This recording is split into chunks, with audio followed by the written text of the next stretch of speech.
And welcome to this retro content from Throwback Thursdays, whether it's from NoDQ.com, the Jeff Meacham Network, Casa D18 Studios itself, a Simple Man's brand, or the J. Hebert Studios, and anything to do with FTW Productions. This will be the content re-aired right here on Throwback Thursdays that you could expect to see on the Casa channel. I know watching back some of our old content, whether it's the open mic night intro where I'm laid on my bed, which I kind of cringe at, especially with this cool ass setup now, or whether it's, just about anything to do with what we have done on FTW Productions, from a Simple Man's brand, from the J. Hebert Studios, to even some Insanity Works and Retro Wrestling Fortune 44 Incorporated stuff. There's some good stuff, there's some cringe stuff, and either way, I hope you guys enjoy that stuff coming up, and, even if you didn't enjoy it, I'll be along with you for the ride. Some of the stuff does not age well, like Jeff's content does. I know he has done a deep dive on his own content and cringed at his own self, but either way, I hope you enjoy it regardless. I know in some of these clips, I have a fondness to them. So with that being said, enjoy this Throwback Thursday, and until next time, we'll see you on the J. Hebert side.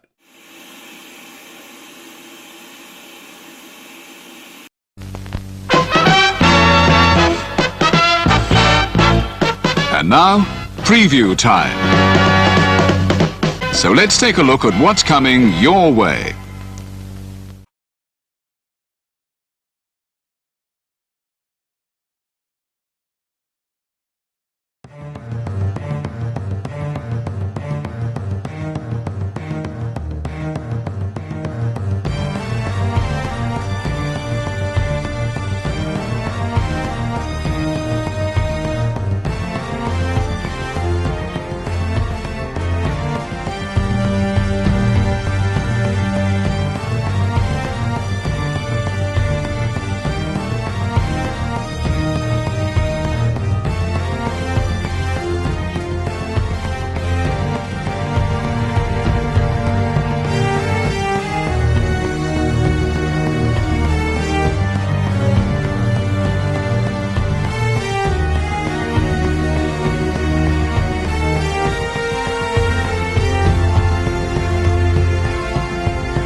Hello everybody, this is Double A, the normal cameraman for the Renegade of Wrestling channel on YouTube.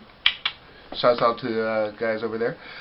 Just letting you know to be on the lookout for my new show, The Double Down with Double A. It's going to be innovative, it's going to be fun.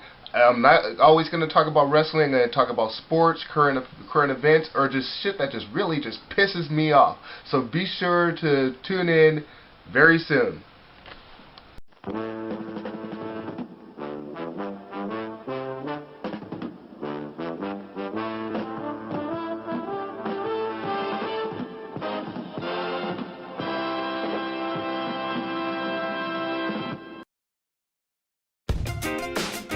The Casa D18 Studios, an affiliate of the Jeff Meacham Network, Multiverse of Media, proudly presents this retro content from the Jeff Meacham Network.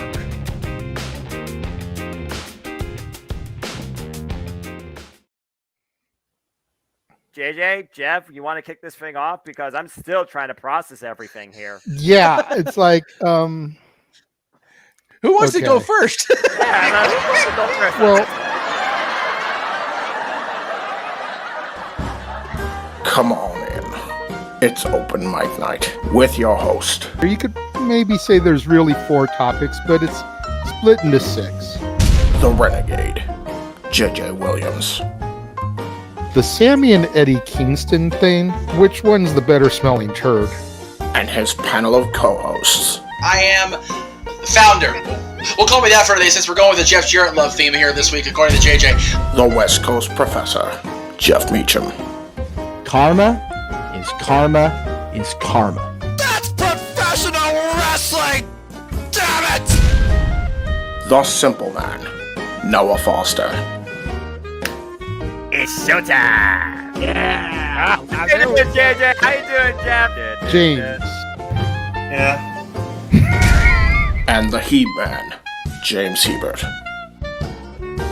Imagine Bill Burr, Joe Rogan, Paul White, the Baldies! There you go! It sells itself! God. Get in there! Short his ass and shit the bed. He's not Amber Heard. Give it time, JJ, give it time. Now, I'm sure Jeff has some stuff that... Dumb move. Just don't pull this bullshit again. You get one. Tony needs to stop caring about the ratings. Bradshaw said as long as the ads are in place, we're not going to lose that third hour. Ring of Honor does not have to be AEW light. They don't necessarily have to coexist with each other. We kind of saw that tonight to a degree. Along with a panel of guests. He is no longer glorious. Don't you bring that up. You want me to rant about what my NXT used to... No, we are done here for the night. I swear, James. Because you never know who may show up for Open Mic Night. I leave our company in the capable hands of an extraordinary group of superstars, employees, and executives. The first thing that came to my mind was, it's about damn time. Amen! I literally touched everybody in the state's trash. So it's horrible, you guys. Peyton's new thing is Dennis the Menace, but it's funny because she calls it Dentist the Medicine. And that's great. When Elliot Taylor came out and did Born for Greatness live, I was popping my pussy, having a great time. I didn't care. I was having so much fun. Sit back, relax, and enjoy the show. Fuck Bill Belichick.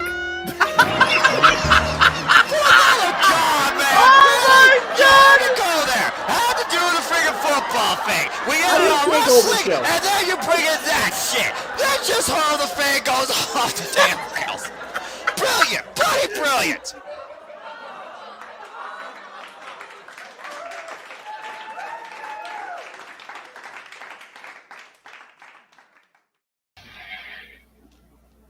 And what is up, everybody? I know we're a little late on the hour here, but Rampage just tends to be a mucker further on us. Welcome to night 1 of 2 this week of Open Mic Night here on the Jeff Meacham Network. And James, let me apologize you right off the bat for not having it on your platform. Just didn't have the time to do it. I will definitely get it up there for tomorrow for Rebellion and for night 2.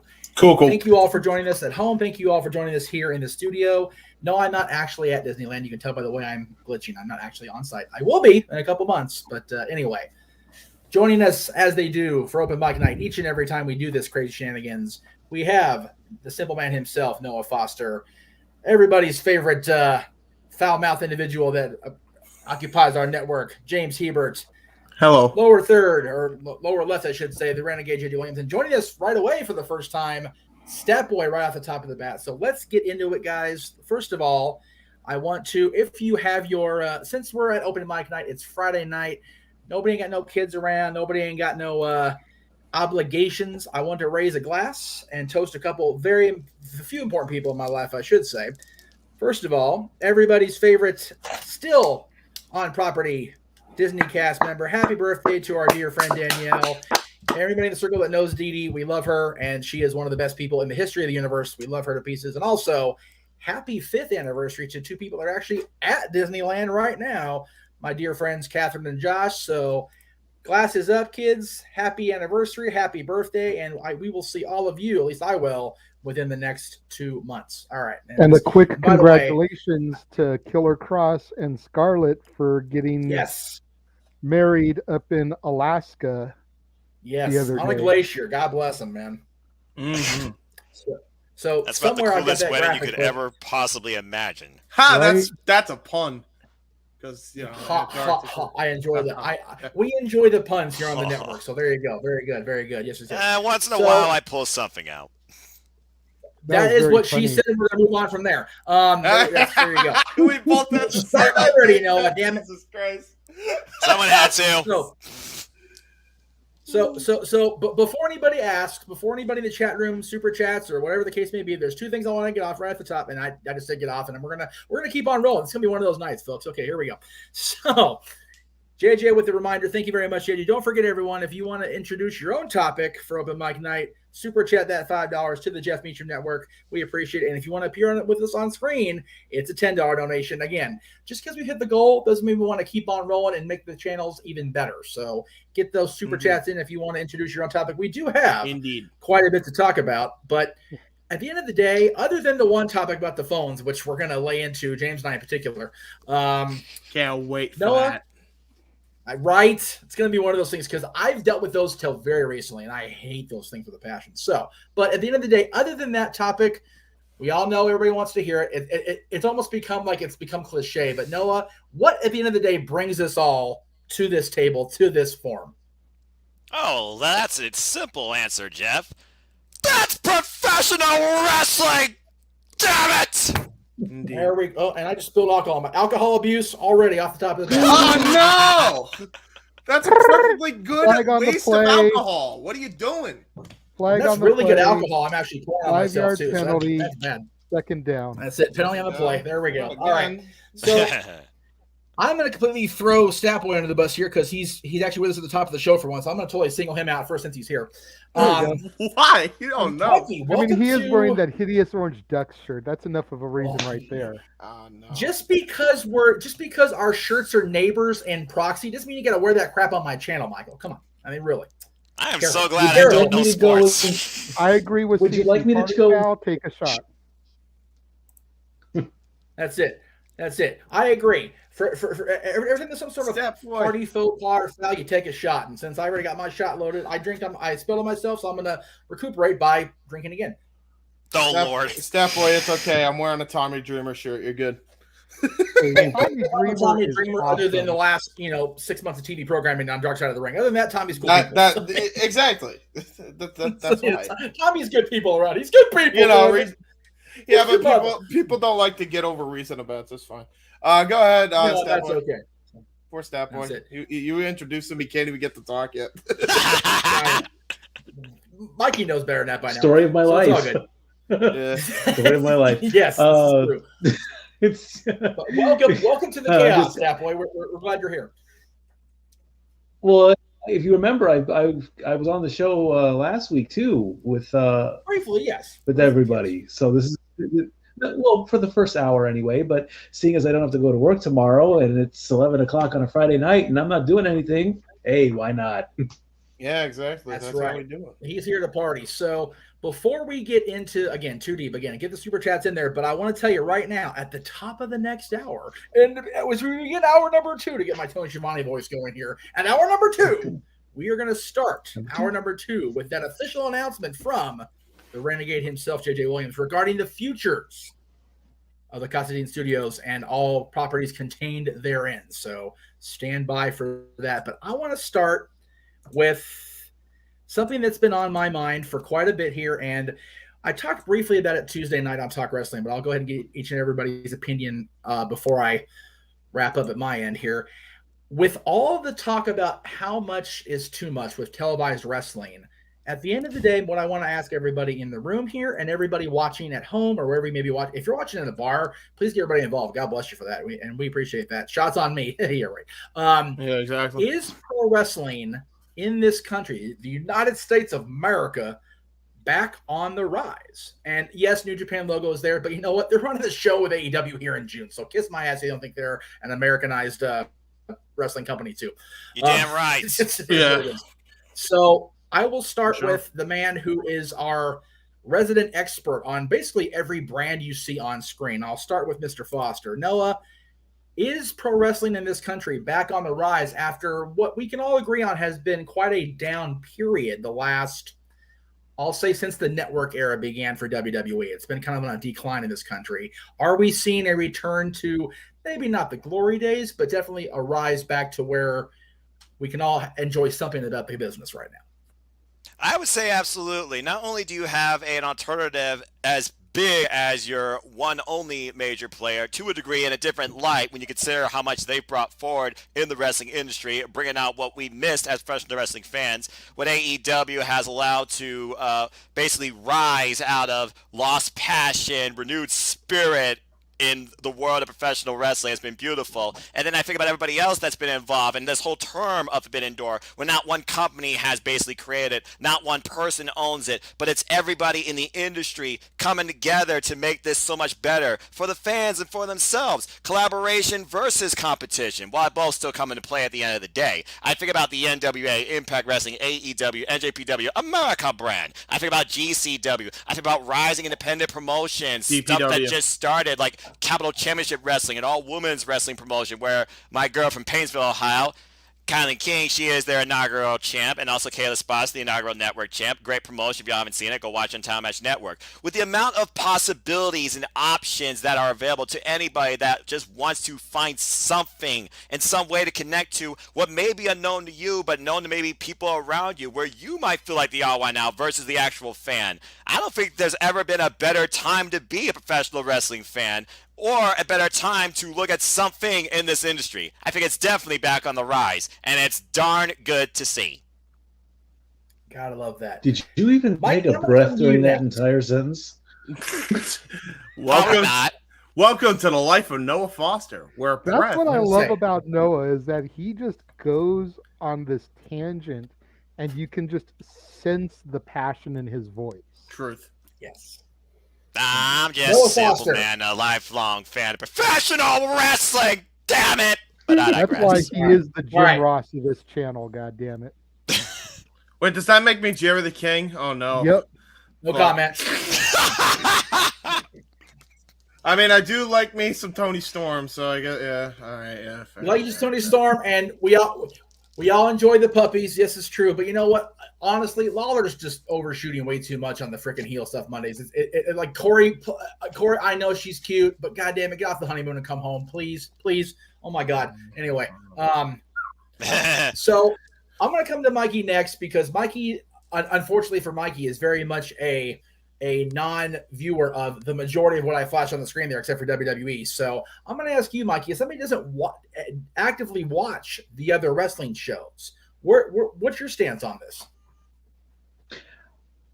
To the initial question, I'm going to say yes, wrestling is on the rise, because WWE has competition now. If you, as soon as WCW and ECW got merged, there was only ROH and New Japan, and they just weren't. Impact TNA was close, but it wasn't right there. WWE was still in charge of everything. As soon as AEW came into play, game over. They decided, we're challenging up and we're bringing it back on the map. WWE tried to keep things fresh with NXT. And like I say, I in the shocking move, I said I started to watch AEW, and I'm like, okay, these guys are serious now. They were doing things that I did not think would happen. I don't want to give too many spoilers away, because if you haven't seen AEW Dynamite, I wanted to watch CM Punk versus Dustin Rhodes. I didn't get a chance to, but I will say the main event surprised me. Watch that match. Why am I blank? It's not FTR versus Young Bucks. My brain just apparently decided to do a. Are you talking about this past Wednesday? Yeah. What was it again? Mm-hmm. That was Andrade El Idolo taking on Darby Allin in a coffin match. I do feel, while I agree with you, Stat Boy, I do feel like it was a bit rushed though towards the end. But I think that's just because of TV time restraints. Which, by the way, side topic real quick, because that's typically what I do for some reason. Can we get a damn overrun for Dynamite, for crying out loud? At this point, can we just make that a regular thing? I think they've more than earned that at this point. I'd be okay with that. I mean, that's the only night of the week there's really no other. I mean, Thursday also, but there's no real. There's nothing to do, wrestling wise after Dynamite's over at 10 o'clock. So why not? At least 5 to 15 minutes, if that. I was expecting Samoa Joe and Minoru Suzuki to go at least quarter after the hour. Right. But that was still an awesome match. But again, we were talking about that last week on the show here when we found out that match was going to be a thing. We were all like sitting here, oh my God, is it Wednesday? Is it Wednesday? Is it Wednesday? So James, I'll come to you next since we went ahead and did the side topic with you. What do you think? Because again, we all know very, very well after WrestleMania and after the WrestleMania backlash on the horizon, which you have to call, is pro wrestling / sports entertainment / whatever you want to call it on the rise in this country? I would say absolutely. I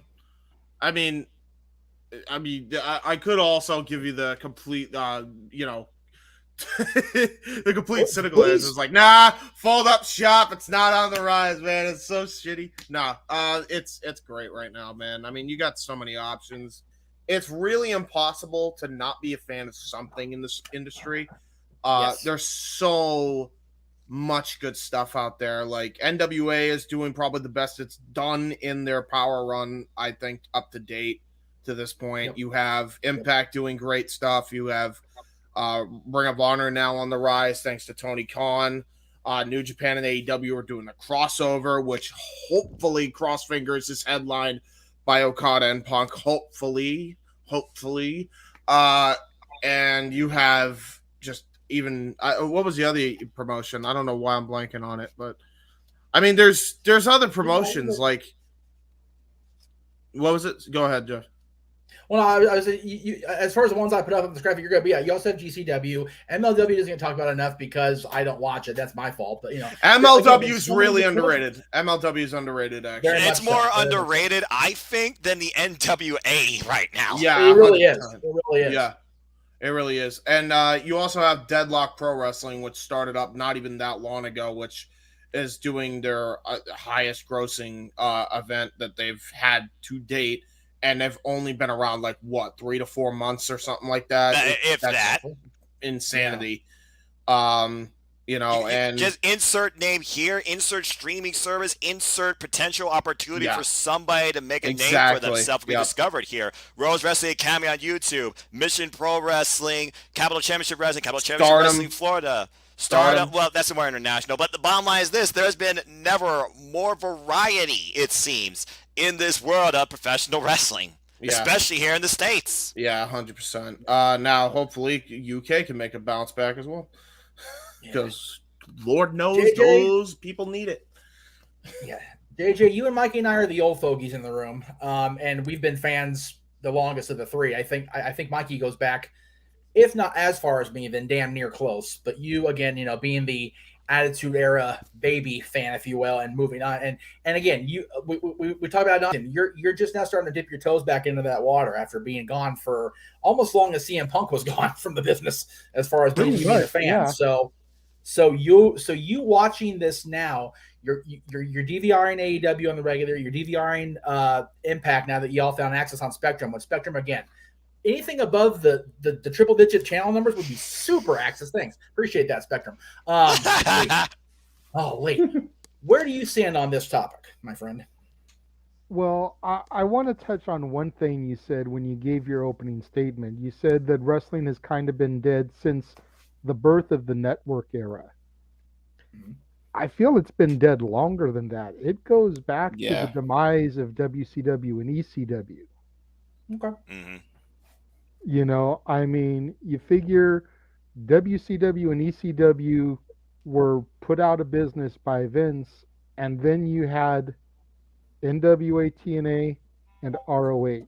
And not to discredit anything that those two companies did, but neither one of them really had the promotion or the footing to bubble up and make a huge noise.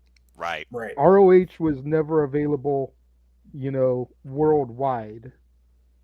It wasn't on USA, TBS, TNT, some major station like that everybody with a cable provider can get. Right. You know, it was very regional, much like ECW's old TV shows were. Yes, exactly. And then TNA, you know, had weekly pay-per-views. Then they had Fox Sports West. They had like an 11 o'clock at night time slot. They had some of the crappiest time slots, you know, this side of ECW on TNN. You know, oh, they're actually going to air it this week? Cool. Check your local listings. We still have a show. They just don't always put us on for some reason. Yeah, I know. Yeah. But aside from that, you know, there was nothing. So yeah, absolutely wrestling is back on a rise. You know, you've got WWE, then now forever will be the dominant number one.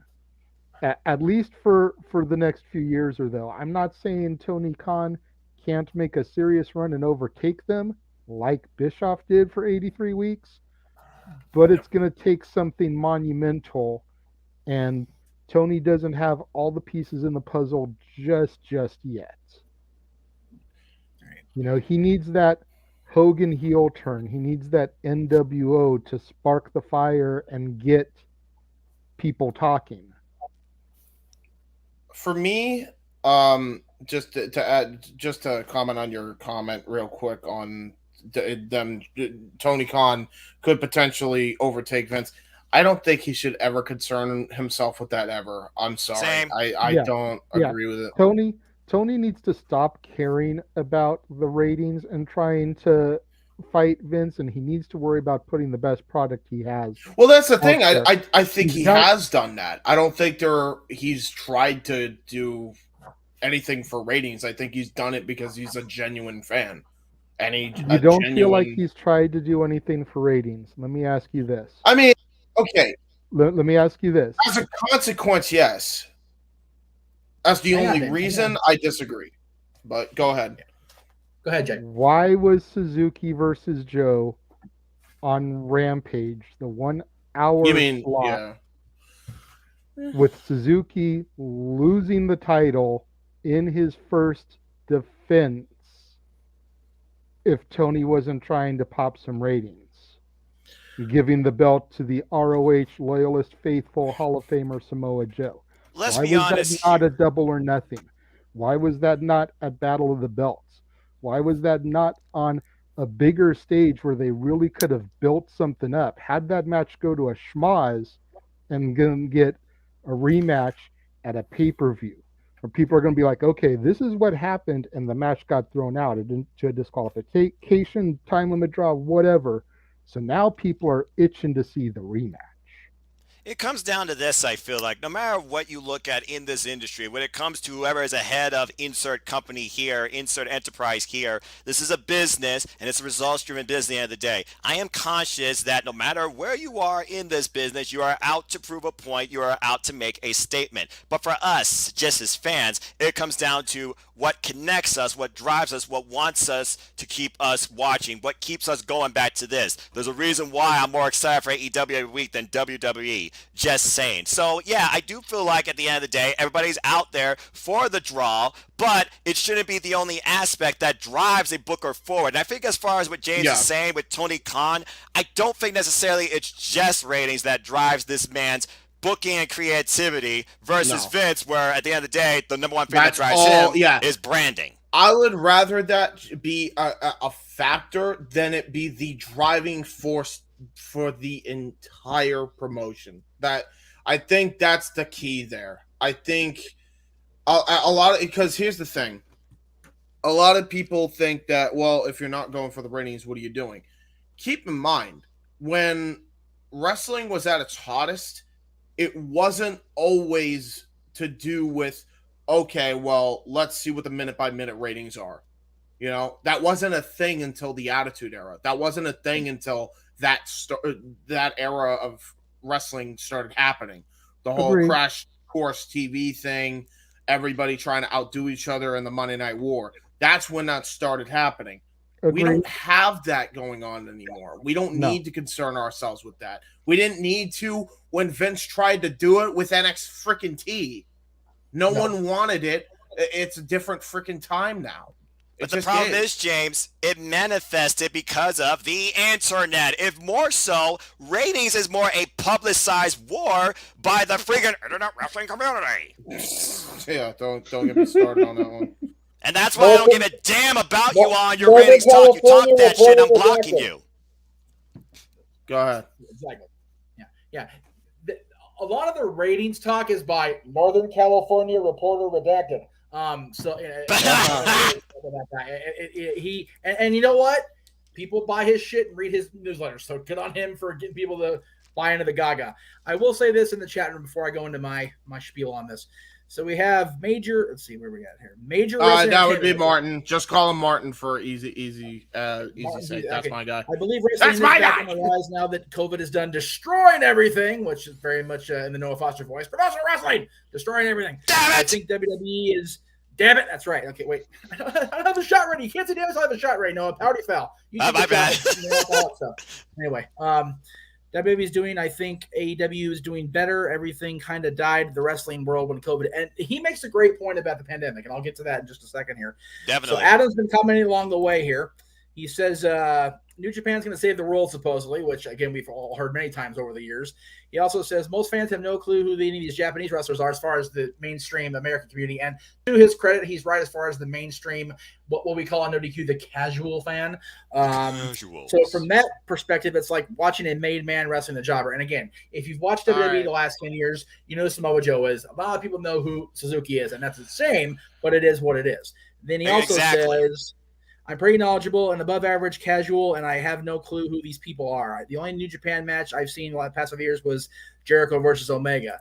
So, and again, that's no one knows better than anybody. That match is the reason I firmly subscribed or had him help me subscribe to New Japan World, because I wanted to see Chris Jericho and Kenny Omega. That was Wrestle Kingdom 12 that opened Jeff and so many people's eyes to this platform, to this stage, to this company known as New Japan Pro Wrestling. And if you watched nothing but that single match, you now at least got a glimpse of what sort of presentation New Japan Pro Wrestling sets.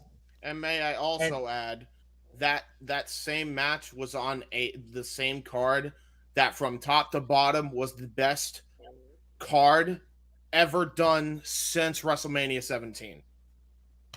Many would say that. Agree. And again, that could be a whole other butterfly effect thread into this show, but we'll go ahead and I'll touch on what I wanted to touch on. So, again, you know, the fact of the matter is, Chris Jericho calling himself the influencer right now and having a picture, like that match is why. I mean, it's really why he can claim that, because, like Noah said, that brought my eyes back into a product that I had kind of teased at, like I was trying to watch the Okada Omega stuff. It's like, I wanted to watch this, and I've slipped back dramatically in the last couple of years because number one, it's too damn early in the morning for my old sleepy ass. But number two, it's just so much other shit to watch. It's hard for me as somebody who's running the channel to be caught up on. But I'm doing my best. Damn it, now. And as far as may I also add to Adam's comment? I feel like you going in calling these guys jobbers is so narrow-minded. Like, no. If AEW's taught us anything, look at what they did with Wheeler Yuta, for crying out loud. I mean, I understand that, but I'm gonna cut you off, James. I'm gonna be rude and cut you off, and I'm sorry. He's not saying himself that they're wrestling yet. He doesn't know who they are. So that, I mean, JJ used the same comment the other night talking about people being jabrones, and he was cut off at the knees with that comment. So again, I don't think it's Adam himself saying that. It's just one of those. I get the that. casual fan, they're jabrones. They're jabroni. We don't know who this. Now, granted, you call Suzuki a jabroni to his face, he will punch you through the face and make sure the jabroni gets pulled out of your gray matter. For the record, same with Ishii, same with all these guys, because they're. What this jobber you speak of, motherfucker? Pump straight. There's one. Minoru Baba Ganoush from the Japanese Baba Ganoush clan. Could that be Suzuki Goon's new name? Yes, Baba Ganoush clan. That's it. Baba Ganoush clan. Let's go. Oh Lord, we've got off the rails. That was good. No, that's good. So for those of you PMing me, no, I'm not gonna have a drinking game where anytime Noah says "damn it," anytime James swears, anytime JJ says Baba Ganoush, take a shot, because I'll be on the floor. Okay, I'm just throwing it out there. It's not happening. So no. Anyway, I'm straight edge for life, so don't worry about that. Did you finish your original point, by the way? No, what I'm saying is, they're asking me every time you say professional wrestling, damn it, every time James swears, every time JJ mentions Bob. Jeff's dying of a liver failure. Let's not go there. Failure will be imminent if I do that all show. God help me. Nor are we encouraging that type of behavior. We don't need Jeff doubled over on the floor like Stat Boy was that year when he got drunk for his birthday. Whoa. Well, you will never live that down. God bless him. All right. Birthday celebrations. I'll tell that story on my show. Yeah, Stat Boy Rants 1 week from yesterday. Don't forget, guys, on the 28th at 7 o'clock Eastern, 4 Pacific. Right before I make my return, God help me to the NoDQ review. All right. So, anyway. So, JJ made a good point as far as wrestling's, arguably been dead since the end of WCW and ECW. And I will give some credence to that. I do think the Ruthless Aggression era definitely helped with that. Wrestling still, as far as WWE still sustaining, and I think the introduction of TNA and Ring of Honor definitely helped wrestling kind of stay above water. But I only say the network era because while WWE has definitely done gangbuster business, we've all seen the stocks go dramatically up, especially the last couple of years with Roman Reigns being the guy. I think that there was a lot of downturn after the Ruthless Aggression era kind of petered out. You figure that happened in about 2011, 2012 when Punk was WWE champion for all that time. And I'm not blaming that Punk. I'm just trying to give you a point of reference there.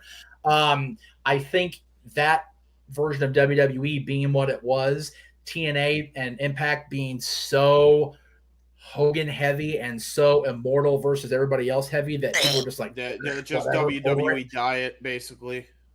Yeah, that's basically what it was. It was just one of those, like, it was, if you didn't watch WWE, here, watch the WWE guys from 10 years ago. Turn on Spike TV. Here you go. And then Ring of Honor could have made it big, but then freaking HDNet and Sinclair had to fuck that up. So, well, the problem with Ring of Honor, and again, I said this when Tony made his announcement that he had purchased it. They have had management issues from the get, be it Feinstein, be it, Marty recently being the booker and having the problems he had with, keeping his hands to himself.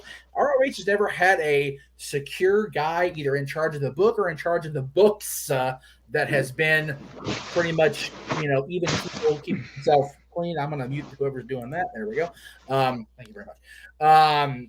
So it's been a struggle for them amazing as their entertainment product has been. Management has dicked that company with no loop. Just you could go as far as even Jim Cornette because he was not a helpful hand. He was creatively, but that's as far as that goes. He could not. The problem with Corny is he has not been a positive influence on anywhere he's been since Smoky Mountain out of the business. I will die on that hill. He contributed those talents to WCW briefly, and then he had his thing with Bischoff, which whatever, and with Ole, which is always an adventure deal with Ole Anderson, and then he was in WWE. But while he was trying to do his thing with Smoky Mountain, trying to be the NWA guy, he was also managing in the company and he was booking in the company. So he was spread so thin, he became like Miracle Whip. It's like, dude, Cornette, like once in a while, but not every damn sandwich. Give me a break, dude. Ugh, gross. I will say that was Corny's problem. Corny's problem was just Cornette's such a polarizing figure that too much of him was just too much for everybody. So, not just that. I will make this defense for him, if nothing else. OVW could have been a positive contribution, but WWE, just like they're doing with NXT now, screwed that up. Well, and again, WWE running OVW the way that it wanted to be run, it was fine until Cornette started getting all, touchy-feely in a negative way with freaking Santino Marella, and that went sideways. And then, as creative a evil genius as Paulie was, always will be, if he's in charge and he's allowed to be in charge, and then management above him goes, yeah, but not really, he's gonna be like, well, no, screw that. I'm in charge. I'm doing the book here. I've got this guy who, you should call up. Please call him up. I'm doing everything with him, but you should put him on TV. And then they put the guy on TV and they put Paulie with him, and then they bury both of them. It was just there was no rhyme or reason to anything they seem to do, and it continues, like you guys said, to this day with NXT 2.0. They had a beautiful, wonderful thing going, and I still say, whatever happened to Triple H for real with medically in the hospital, I still say it was a broken heart because taking the reins from NXT away from him. I stand by that, and I will die on that hill as well. Triple H not running NXT with his vision, and granted, it was never, ever at the end of the day going to be 100% his vision, because no matter how much he did in the past on that brand, in that PC, the sign on the door still says WWE PC. It's the WWE's Performance Center, so it's Vince McMahon's Performance Center. So, to answer their question, is pro wrestling on the rise in this country? Yes, and I am here for it. However, you all made a beautiful point at some point during your meditations. Tony needs to focus on Tony's product and not worry about giving us the nostalgia acts. Now, granted, I am loving CM Punk being back, but you can already tell the shine's kind of come off him in a very short amount of time. The same thing was happening to Bryan Danielson and happening to Jon Moxley. Granted, John took himself out of the game, got himself cleaned up. Good on him for the record. John, I would toast you to that, but it seems in poor taste to toast you after what you did. So the wrong drink, Jeff. Yeah, wrong. Yeah, here. Club soda. Here we go. Yay, John. Anyway, Bischoff's biggest problem, and again, me growing up in the Attitude / Monday Night Wars era, and JJ and Mikey watching with me, Bischoff's biggest problem was Bischoff trying to outdo Vince rather than Bischoff doing Bischoff thing. Right. And that's just the long and short of why WCW. That's the secondary reason why WCW was never going to be sustaining. Number one was Turner and want the damn thing in the first place. So it just was what that was. So it is on the rise, but there definitely is a ceiling that until everybody realizes that they don't have to compete with Vince, they just need to be different than Vince. Exactly. Everything will be kosher. So that's why AEW works with me, because it feels different versus what I always hear, thanks Aaron Riff, from the WWE. ROH needs a time slot. Yes. Yep. NWA needs some better promotion, a little bit more behind that little engine to get them Awareness, out there to more man. masses. Whew. Awareness is key. Yep. And then Impact. I haven't seen Impact for a while, so forgive me. You're but fine. Impact needs to kind of get the same thing. They still, to my knowledge, have a lot of that stink on them from the Hogan era. Even though we're quite a few years removed from it, people, they think of TNA, they think of Impact, they think of that and how that really brought them down. I feel like Impact needs something major to get people talking again. Right. And then those three things might help push through that ceiling that Jeff just mentioned that there is. Yeah, exactly. The thing about Impact Wrestling is after the Hogan Bischoff era, you had like the whole Anthem agreement. They were trying to figure out stuff with different networks like Pop, Destination America. Right now, Impact Wrestling has found a comfort zone, and they're trying to do what they can to build off that, including these pay-per-views. Over the last couple of years, we've seen how the reins taken by Gail Kim and Scott D'Amore, particularly, have pushed forward both the men and the women of Impact Wrestling. So they just need to find more, as you alluded to, Jeff, for I believe it was Ring of Honor or NWA. Well, honestly, both need at this point awareness. It's more about that, identity. It's how they reach out. It's how you find them. It's how you let people know about them. And there's only so many people that even know Access TV exists. Yeah, and again, Access TV's existence, right? It boggles my mind because I'm pretty sure that's owned by Mark Cuban, is it not? I don't know, to be honest with you.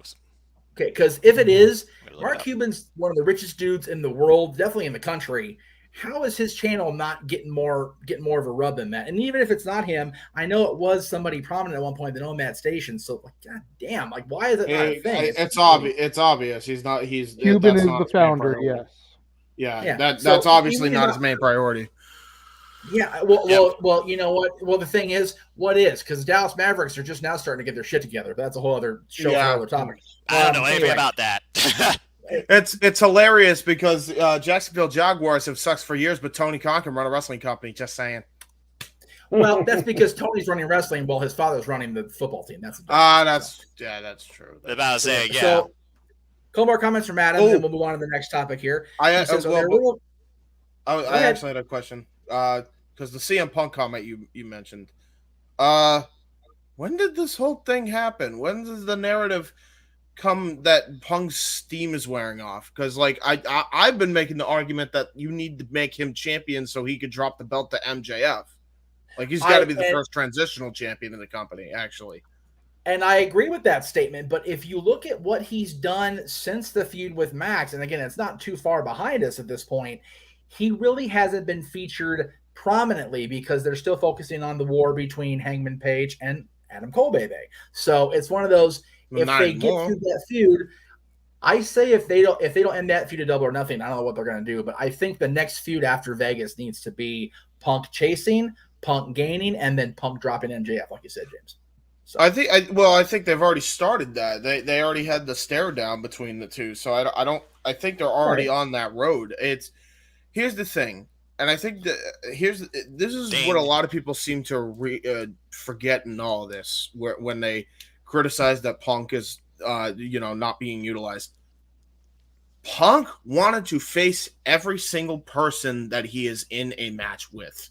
The story of Punk from the word go since he's returned to AEW is, can I still be the best in the world? If so, I got to test myself against these cats.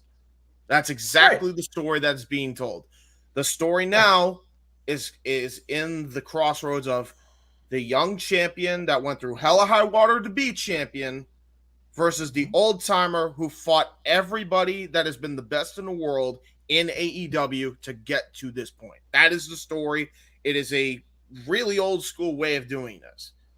I think a lot of people forget that when they say, "Oh, the steam is wearing off on Punk."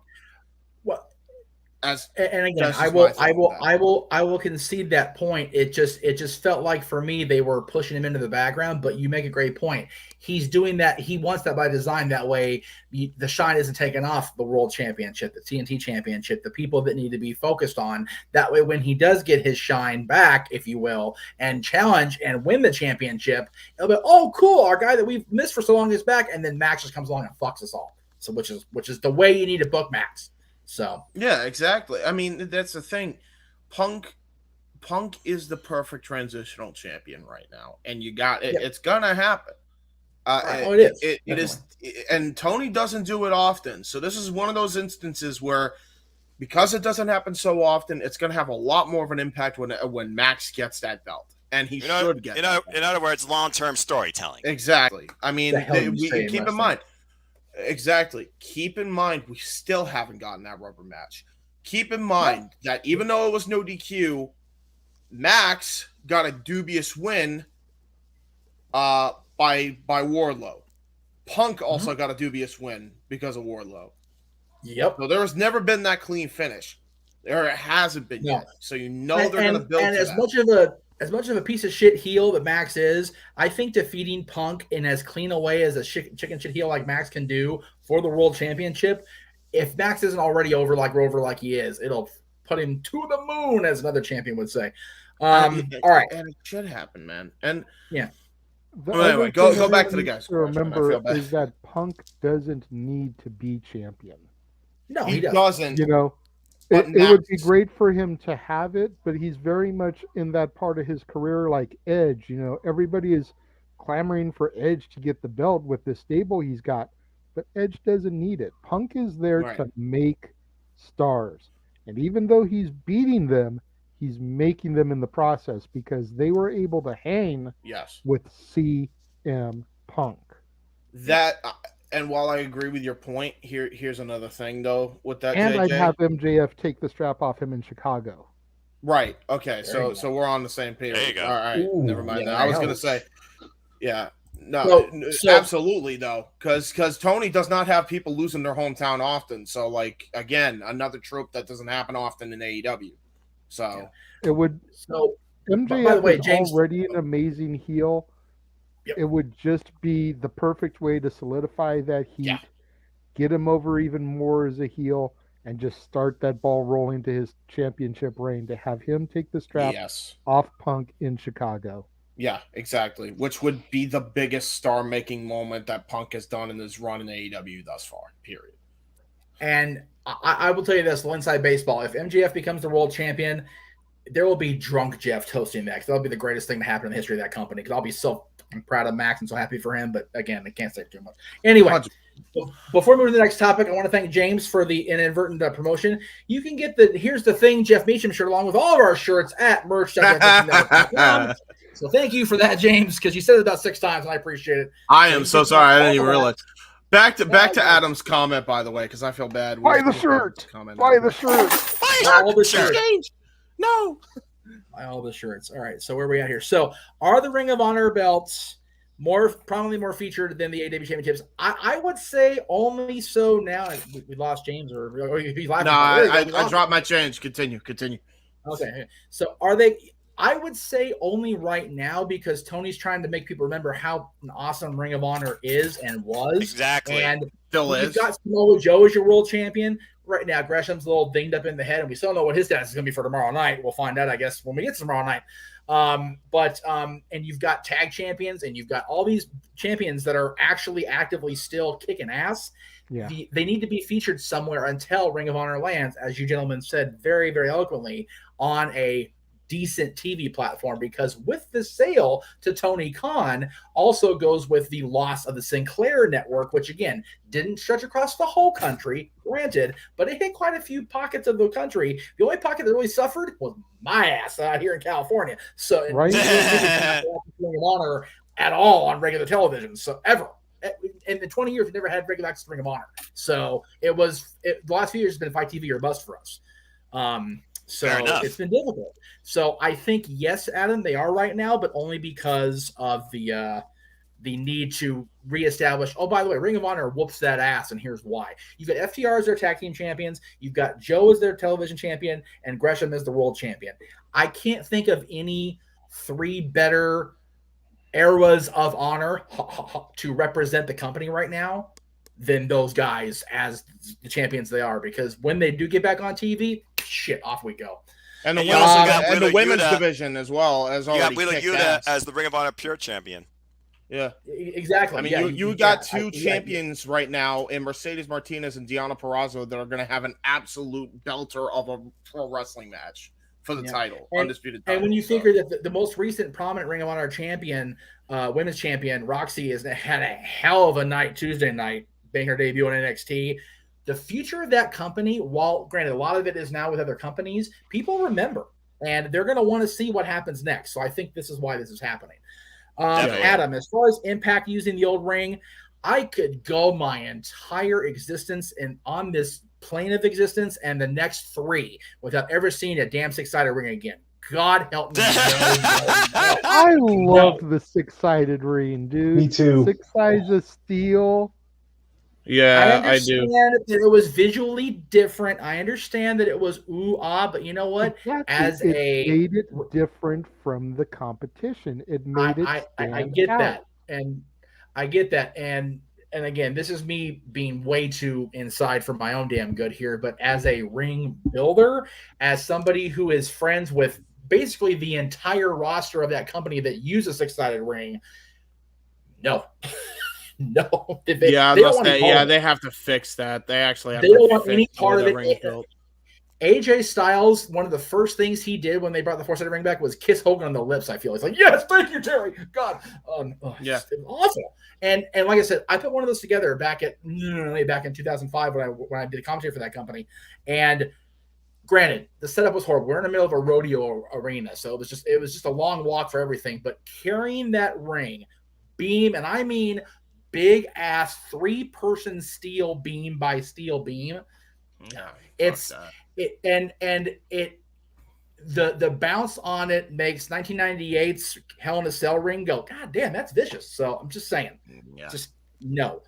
Please don't bring that ring back ever again. One more thing from Adam, then we'll get to the big announcement.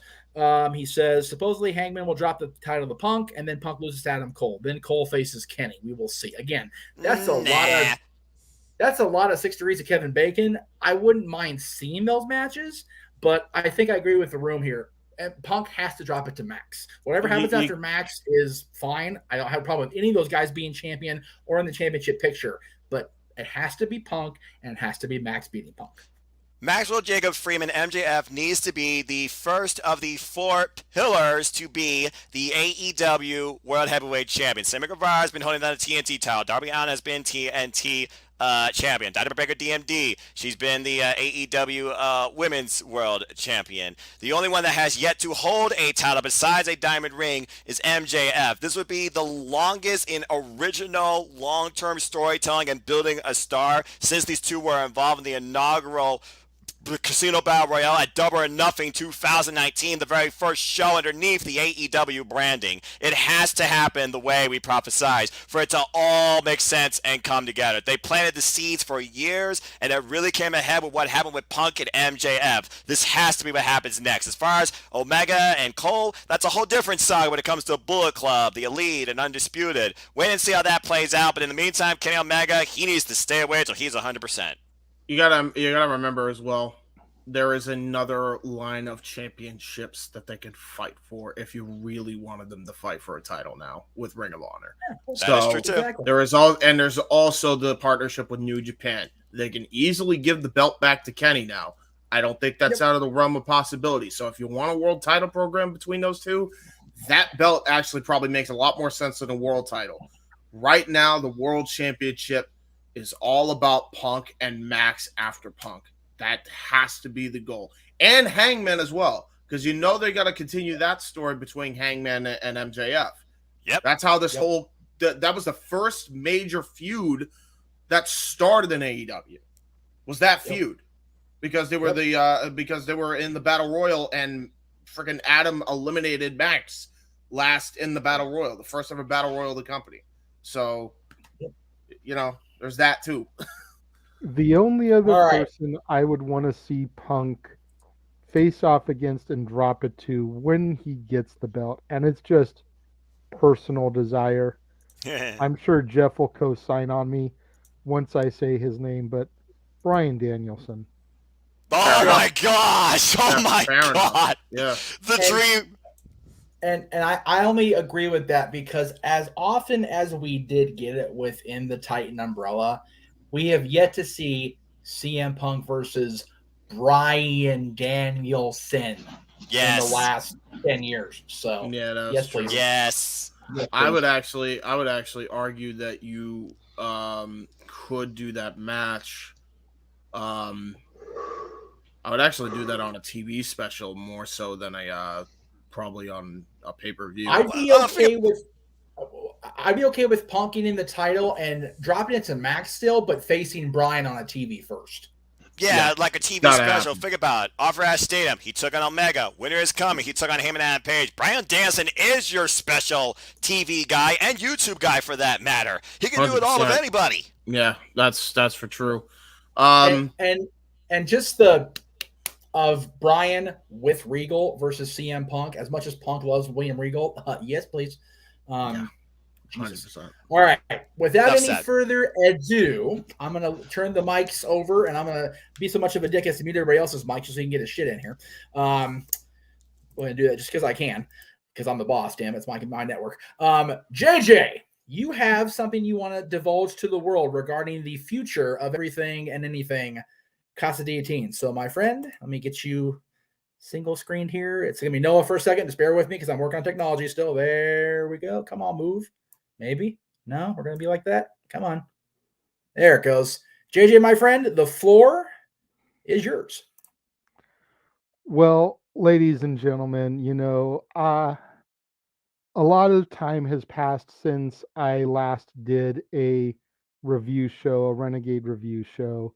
Last time I presented anything on the Casa D18 Studios channel that wasn't some kind of simulcast of something that was here on the Jeff Meacham Network. But effective May 2nd, Casa D18 Studios will be back in production. We'll be bringing Renegades reviews to you on a Monday, Wednesday, and Friday basis as we kick off the month of May with none other than the filmography of Dwayne The Rock Johnson, as we celebrate his 50th birthday, his 50th trip around the world, if you will, around the earth. You know, it just made sense for that to be the month where we came back. And again, I swear to God, this was not intended as an April Fool's joke. I had all intent and purposes of coming back on April 1st. Just situations beyond my control did not allow me to do that. I've been pretty upfront about things on here. You know, I'm still in the process of looking for a place with my girlfriend who was in the chat room earlier. Thank you for joining us, sweetie. I hope you're still here. But, you know, where I am currently has allowed me the use of this office here in order to do open mic nights, do watch alongs, do Ask the Dads, and even go ahead and start canning episodes for Renegades Reviews to be back. I've spent the greater part of today canning episodes. Jeff, if you have it loaded in, why don't you go ahead and hit the May trailer so everyone can get a look at what is to come here on the Casa D18 Studios channel. And you want me to stall and stretch because even though I sent you the video this afternoon, you didn't load it. He didn't have it. God damn it, Meacham. I'm trying. Hang on. Go ahead. Keep going. Well, at least unmute everybody else while you do that so that they can join in the chit chat here. Hi, it's me. Hello. Freaking Jeff, I swear to God, you had one job, Meacham. But hey, listen, in fairness, I kind of figured I kind of figured he was busy because he also didn't put my he didn't make it a trimulcast like we originally intended. So it's okay. Where did you send it to me on personal Facebook or work Facebook? I think I sent it on personal. Check both. Hang on. Check both. Anyway, this could be a great segue into the iPhone debate. Hey, by the way, may I read a headline while Jeff looks for the intro real quick? Because as many people know, a lot of people know I did a video on Big Swole being a complete lying, conniving person. Oh Lord, here we go. Big Swole. This is a headline from Cultaholic. Says, "My line's still open for Tony Khan and AEW." Oh, is it now? Is it now? You don't fucking say. Fucking unbelievable. I can't wait to. That's an impromptu topic because I want to read that off just because I love when I'm right. I love when I'm right. I love when I'm right about shit like this. I love when I'm right too. I hate it when I'm wrong. Right before the fall, gentlemen. Yeah. Well, anyway, Renegade, that's great news. I'm glad to see that your things are moving forward and you're able to bring back that wholesome content that you enjoyed 2 and 2 in a setting that works for you. So I wish you all the best in those endeavors. And again, I'm not a sportsman. I am not a movie man. I am just a simple man and a lifelong fan of professional wrestling. Damn it! But I digress. But I do support you, Stepway, and all of y'all your projects. And if there was any way I could help, I would be happy to help you with it too. Well, thank you very much for that. Well, thank you. I appreciate that. Yeah. And that goes for anybody on this network. That's okay. We're here. K&H show. Big boys in the house. Hey, what's up, man? That's my boy Hammers. How you do?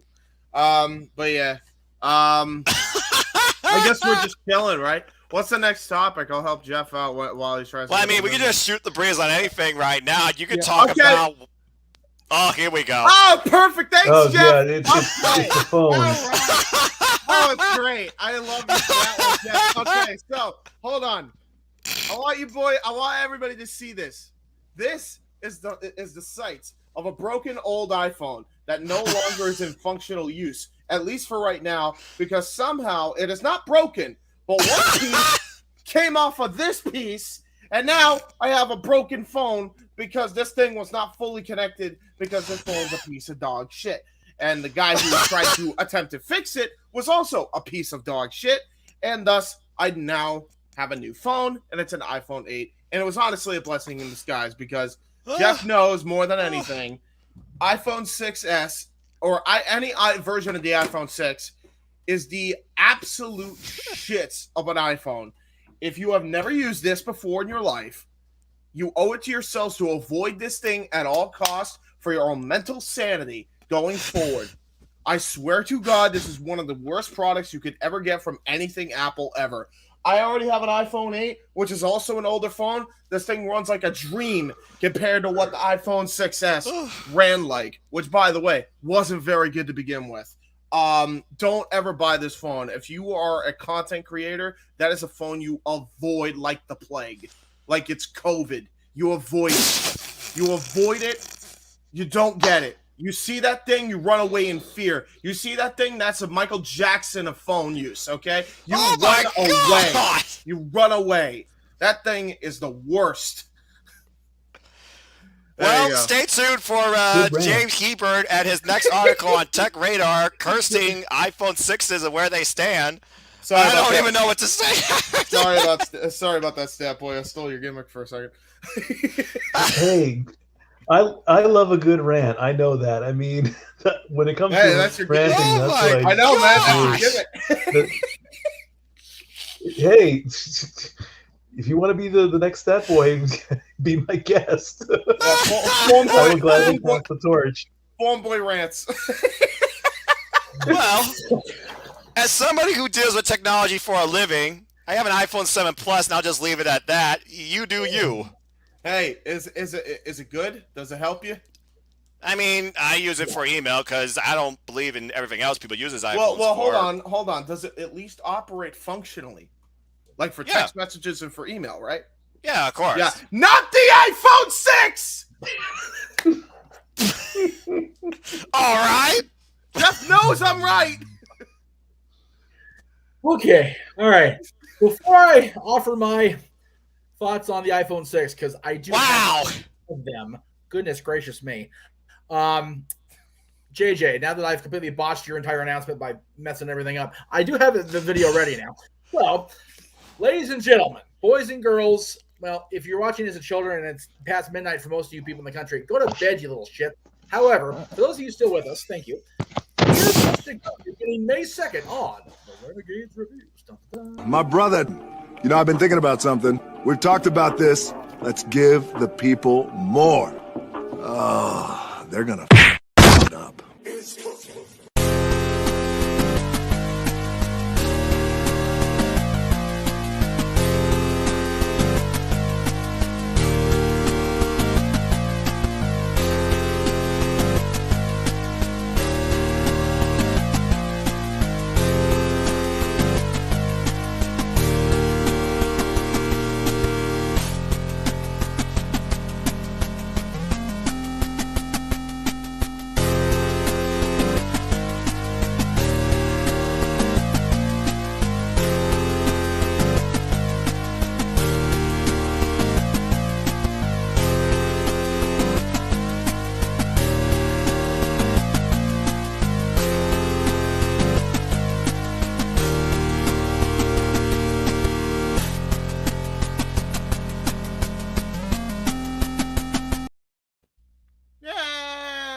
Yeah, buddy.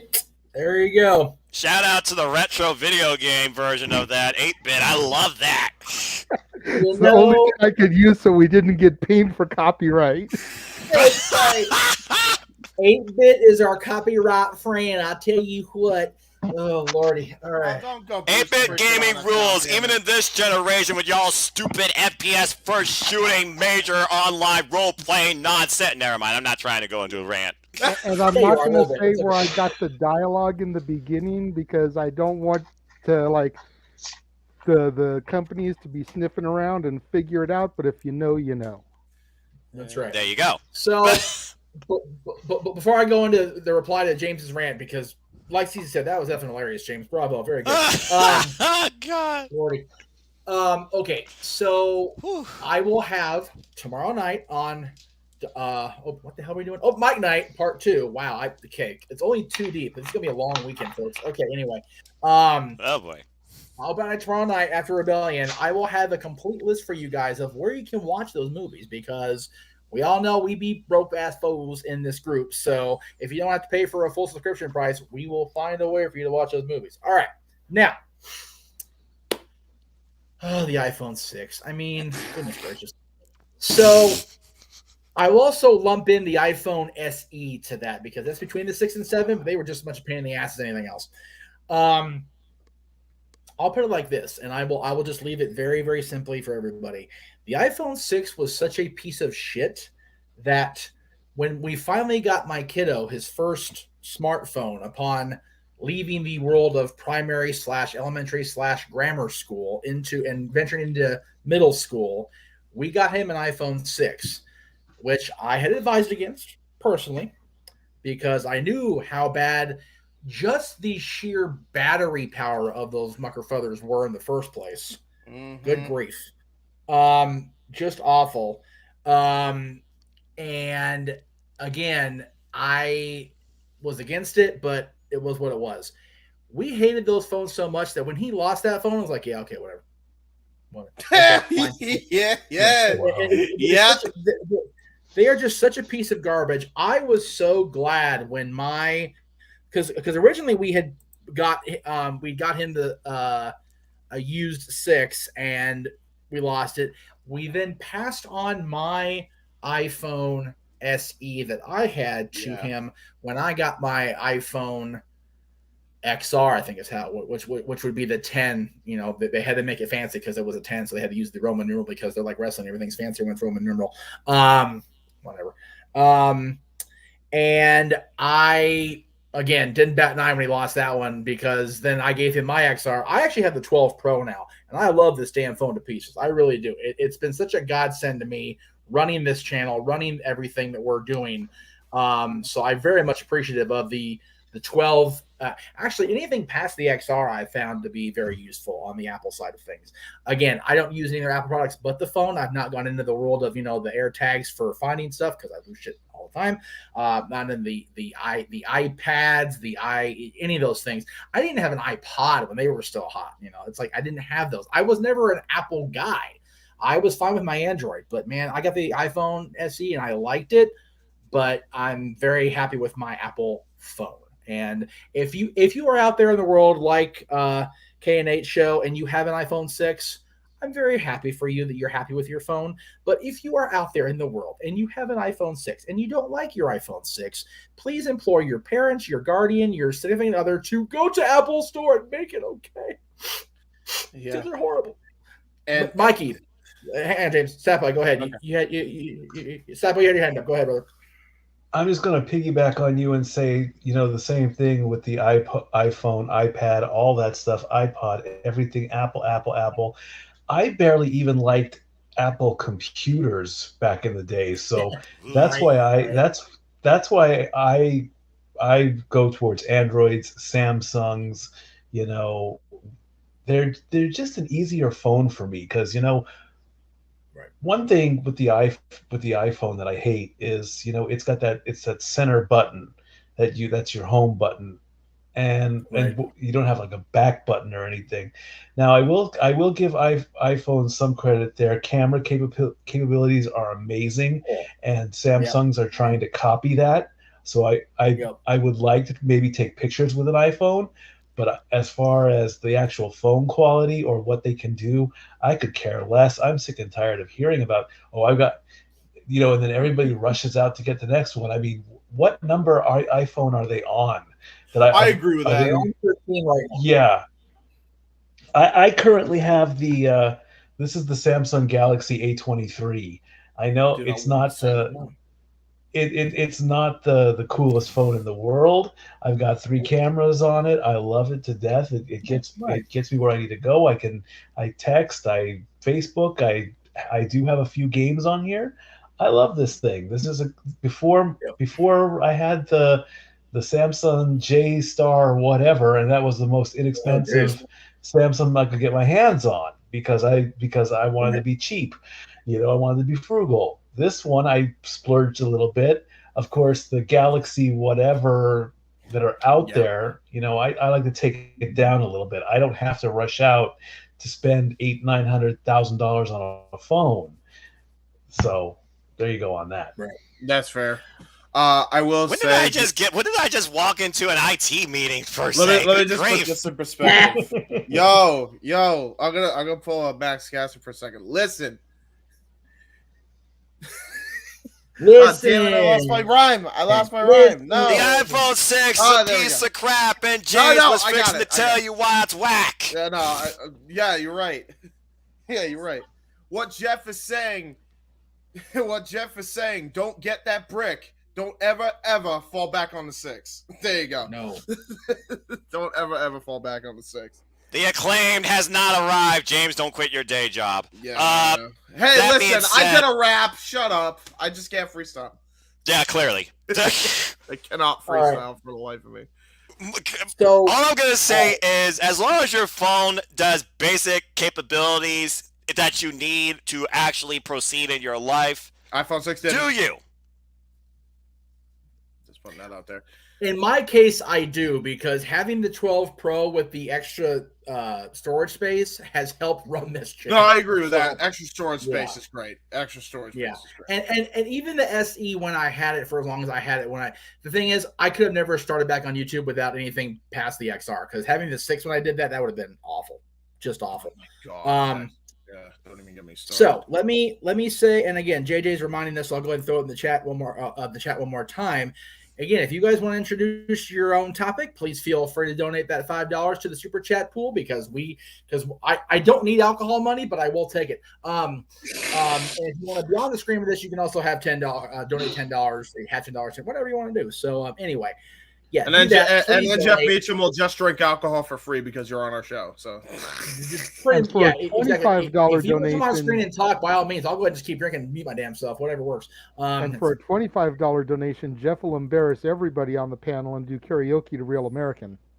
Oh hell!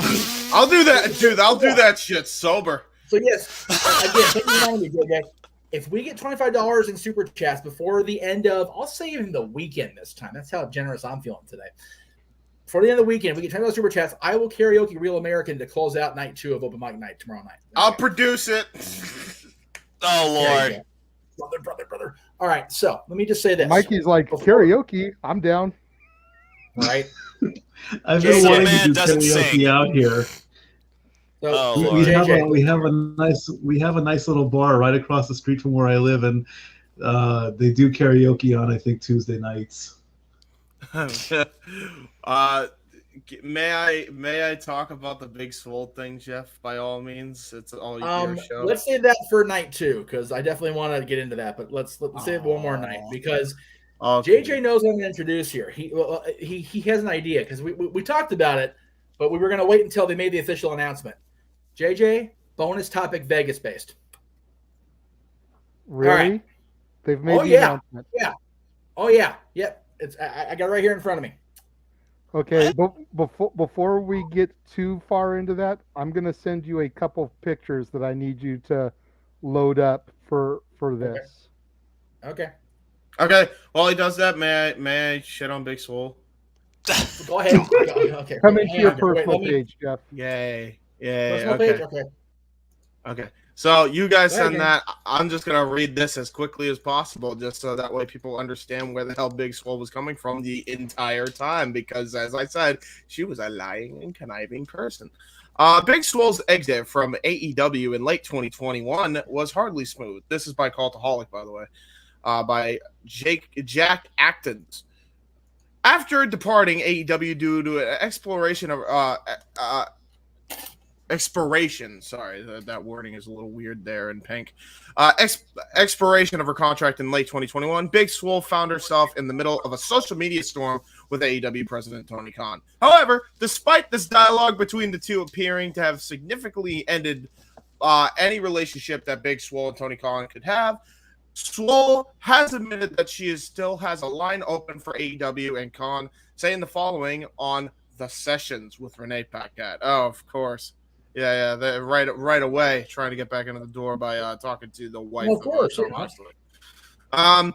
I still have love for the people there at AEW. Yeah, sure you do. That's why you freaking spoiled the freaking ending of the tournament, the TBS title tournament, because you weren't the black woman picked.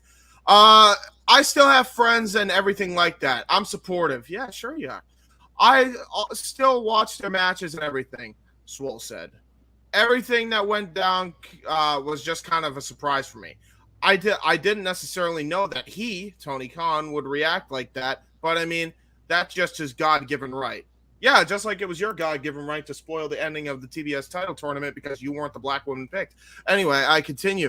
But my line is still open for TK, for AEW, because I don't like to burn any bridges. Yeah, that's why you burn the bridges by, let me repeat this again, spoiling the TBS title tournament because you weren't the black woman picked. Let me continue. I just like to tell the truth. Yeah, I guess so. And then immediately contradicts yourself by saying this as well. These are my opinions. These are my experiences.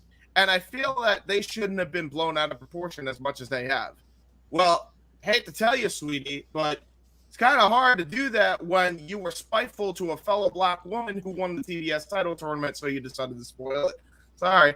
I feel that people were doing more invalidated than actually listening and comprehending what I was saying. I wasn't one of those people. I comprehended everything that you said. I comprehended everything that Tony said. I gave shit to both ends. I just gave more shit to you because, again, you spoiled the ending of the TBS title tournament because you weren't the black woman picked.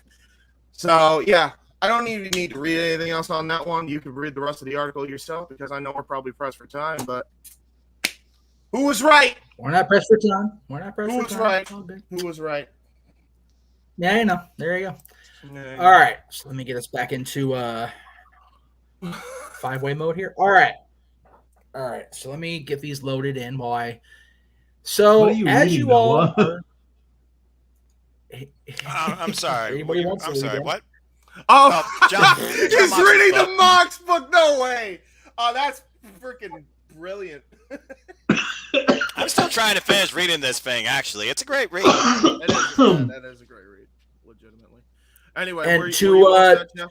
Did I give you enough time? I'm almost there. But let me just say this while these are loading. To talk to the person in the chat room, you're allowed back because you're going to behave yourself. You're not going to behave yourself. You can just go away now. Anyway, very good. Okay, let me just get these all loaded in here because this is something that's definitely going to piss off a lot of people, and I really don't care because it is my network. And if I'm going to bury, I'm going to bury myself with open casket and with gusto. All right. So a lot of you remember last week we had the general manager of a company that is going to be starting their official run within the business coming up next month out in Las Vegas. And again, I'm not going to give them any more press than that because they don't deserve it at this point. But I will say this. The people that were a part of this company that I interviewed last week on the show, one of them I've had nothing but great talks with. Her and I got along very well. Matter of fact, she sought my family, my dad and I out when we were up in Las Vegas back in March for the purposes of promoting the company. And I was happy to do it because I know better than anybody what it's like for a company to try to get off the ground and try to make a go of it in this business. It is a mucker further of business trying to get anything off the ground, especially with what resources you have or what little resources you have.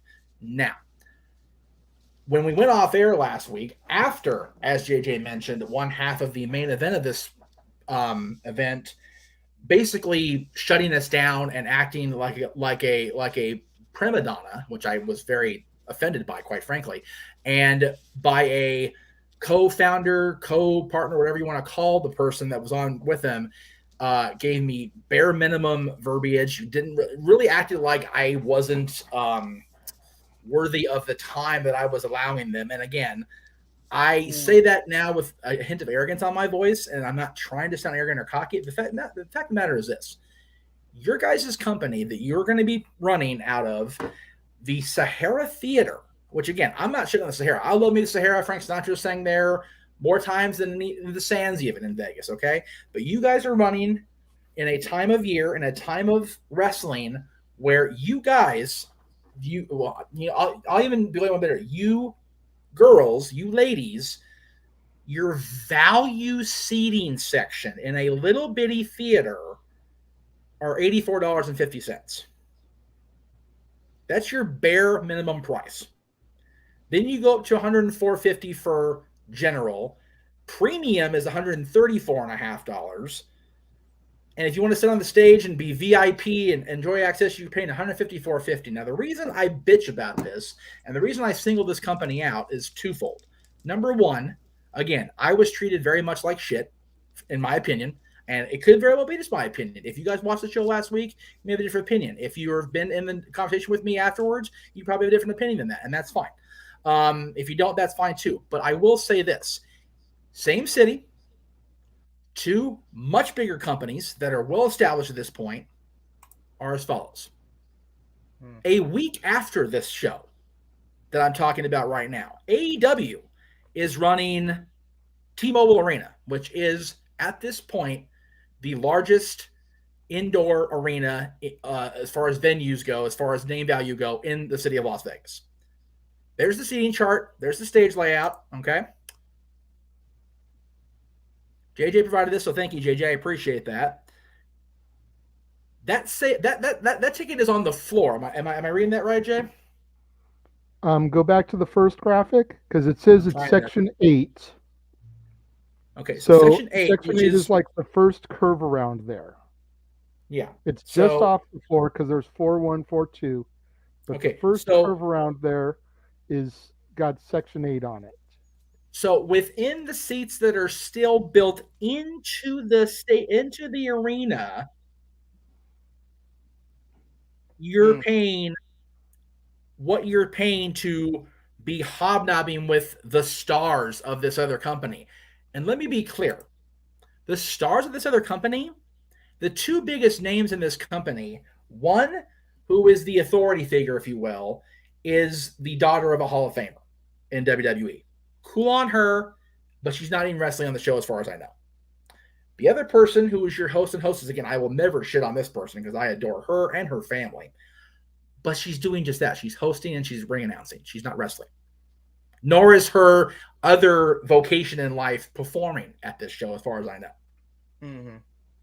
So that's AEW already trumping you guys on floor plan. Now, less than a full month later, WWE's coming into the football stadium across down the street, Allegiant Stadium, where they had SummerSlam last year, and it was the Rocket Buster show. This is sure to be a Rocket Buster show because they're going to be in Las Vegas, right? Now, JJ, what section are we going to give me here on the on the Money in the Bank graphic? Okay, so I know that the 425 kind of, yeah, it's kind of zoomed out here, but you can kind of see the little black square in the middle there where the ring is. Yes. So if you go up from there to the very first blue section on the floor, that is the pricing that Jeff is about to show you for this. Yeah, floor 25 for the stadium show run by WWE is $200. So you're pretty close for a WWE Big 5 event, and you're paying $50 more than this company's asking for from their debut audience.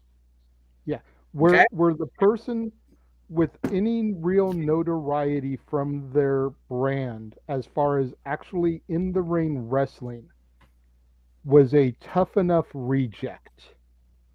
Whoa. Again, I'm perfectly okay with crapping on what they've done, but I don't want to undersell anybody within the company. She has been on Impact Wrestling. She has wrestled around the world, and she's a multiple-time champion and currently in multiple companies. So I'm not saying that is her fault. Her fault was coming on my show and rejecting outright any conversation about the origins of her time in the business. That's the path she took. And the fact that it wasn't even allowed to be brought up was just, again, it wasn't that it was dismissed. I'm cool with that because she's done quite a bit since then. It was the way it was dismissed. And that I have a problem with 100%. The point I was trying to make, though, was that Money in the Bank is WWE superstars. Mm-hmm. And the biggest name for this company. While she may be successful in other organizations, the furthest she got in that company was a Tough Enough reject. Yeah, and I honestly don't remember anything. That's where I'm trying to go with that comparison. I got you. And I don't understand. I don't know how far they went in Impact or wherever they went, but the bottom line is, and again, this is going to sound me coming off as bitter, and maybe it is, because I felt like I was disrespected, because when I had them on my show, I prominently featured them. And this is the first time I'm hearing about it, and I want to kill a bitch. So go ahead, continue. Jeff is being way more diplomatic than I would be if I had the microphone, because I was beyond pissed having watched that interview, and I immediately began getting these images for this diatribe when it was going to happen. I'm only taking a step back because Jeff is taking care of it all, but my diatribe would be a lot more foul-mouthed and venom-raged if I was the one controlling the microphone. Oh, mine would be too. Yeah, and I told him that I was not going to fully poop on this until they released ticket prices, because even what I was told off air in confidence, like, you know what, maybe the seats further back will be less expensive and I won't have to be so much of a dick. Well, you know what? I'm being a dick. I don't give a fuck anymore. Because if you're going into it, and again, it's an intimate little theater, and again, I will never crap on the Sahara and their refurb. That place looks amazing right now. I can't wait to go see it. Maybe I'll go see Eddie Griffin there. Maybe I'll go see the Magic Mike show if I take a girl there, because I ain't gonna see it my damn self. But I outright refuse to pay that much for something that is grossly untested. They have not even had a single person go into the ring yet. They have not had a single person, show anything except talking, and with all due respect to the fair sex, ooh, it's a pretty face that can also wrestle. That's great. WWE has the same people, and they're charging the same price for one of their big 5 shows. Hey, that's great. AEW's got the same amount of people with the even better ability, I dare say, and they're running their flagship show there a week later. Hell, you could go to Impact Wrestling right now and get it a lot more cheaper, and they probably have the second best women's division in the world. So, what's that? I would even agree with that. So, my point is not to come off as, oh, I was disrespected, even though I was. My point is to not say that I wasn't promoted equally as some of the other companies, the other podcasts you appeared with, even though you did just that. My point is, if you're going to hype up something like that, you need to know your audience, and y'all don't. You just don't. Clearly. So yeah. Hey, next time, and this is to Jesse, don't invite guests that do not deserve to be invited without going through Jeff first. Okay. Well, and again, I'm not particularly mad at, it's Jenny, not Jesse, but that's okay. I'm not mad at her because, like I said, she and her kin were nice to me and nice to mine. And I always say it takes a lot once you've got a good rapport with me and mine to get on my shit list. However, her business partner and half of her main event treated not only me, but treated my broadcast partner and my ex-roommate, and my brother like absolute shit based on the dismissal of this question and the way we were talked to during the course of the interview. So I had a problem with that. I addressed it. It is what it is. And I consider it done. So I mean, we're not even going to name. We're not even going to mention it by name. I'm not. Because I've already said basically who it was. And like I said, her and I together on a conversation was great. But the fact that her and I went almost an hour talking just about everything. In fact, I had 2 other people on there. We couldn't even really go 30 because I was not prepared. By their problem, not mine, because I was not giving any notes. I was not giving anything. I wasn't told who's going to be with her on the show until morning of. That's a problem for me, and that's out of her hands. So I don't fault Jenny at all for that. So anyway, all right. I want to get the viewers back into this. This is. Can we have a bit of an uplifting, happy moment? Well. Like I said, we have topics I wanted to address, and I want to stick to foreplay here. So let me. It's a shout out. Check the private message. I will say, private chat in here or Facebook, Mikey. What are you talking about? Facebook. I will say the brothers, you, me, and JJ. Without me saying too much personally, because this is the first I'm hearing about this, and I'm really, really not happy about it. This is as much as I will say without going too much into detail, like I did about the iPhone 6. There you go. Okay, so there you go. James, I'm sorry, James. You know what, dude, in the chat room, you're bugging, and I don't really care if I get railroaded for it later because you're just being an asshole at this point, and I just thanks, bye. Okay. Anyway, carry on. What's our next topic? I mean, I said my thing. I said my thing. I was just giving them the bird to the people that disrespected you. That's all. Oh, thank you. Okay. I wasn't watching. I was trying to block the asshole that was just chirping. Okay, yeah. Okay. No, the whole point was for you to see it. Hey, to the two people who disrespected Jeff. Okay, cool. Yeah. And you know what? Not even so much me because I was ready, but JJ's question was just outright dismissed as, oh, "How dare you?" It's like, dude, screw you. Anyway, all right. Well, I mean, look, not even just JJ, like just all of us. Like, I'm hearing this. You don't disrespect family. I've been taught that way. You don't disrespect family. This is my family. I mean, it's not in the sense that they're blood, and I'm doing this out of the kindness of my heart, but this is still my damn family. I've been watching Jeff since 2008. So you don't disrespect that motherfucker, because this guy has been around for a long time and doing this for a long time. Don't ever disrespect my boy again, or you'll have me to answer to. And I ain't going to be kind next time on this fucking program if you do it again. That's right. Respect, James. Calm down. I'm just going to say this. Treat others the way you wish to be treated. Exactly. Don't be an asshole.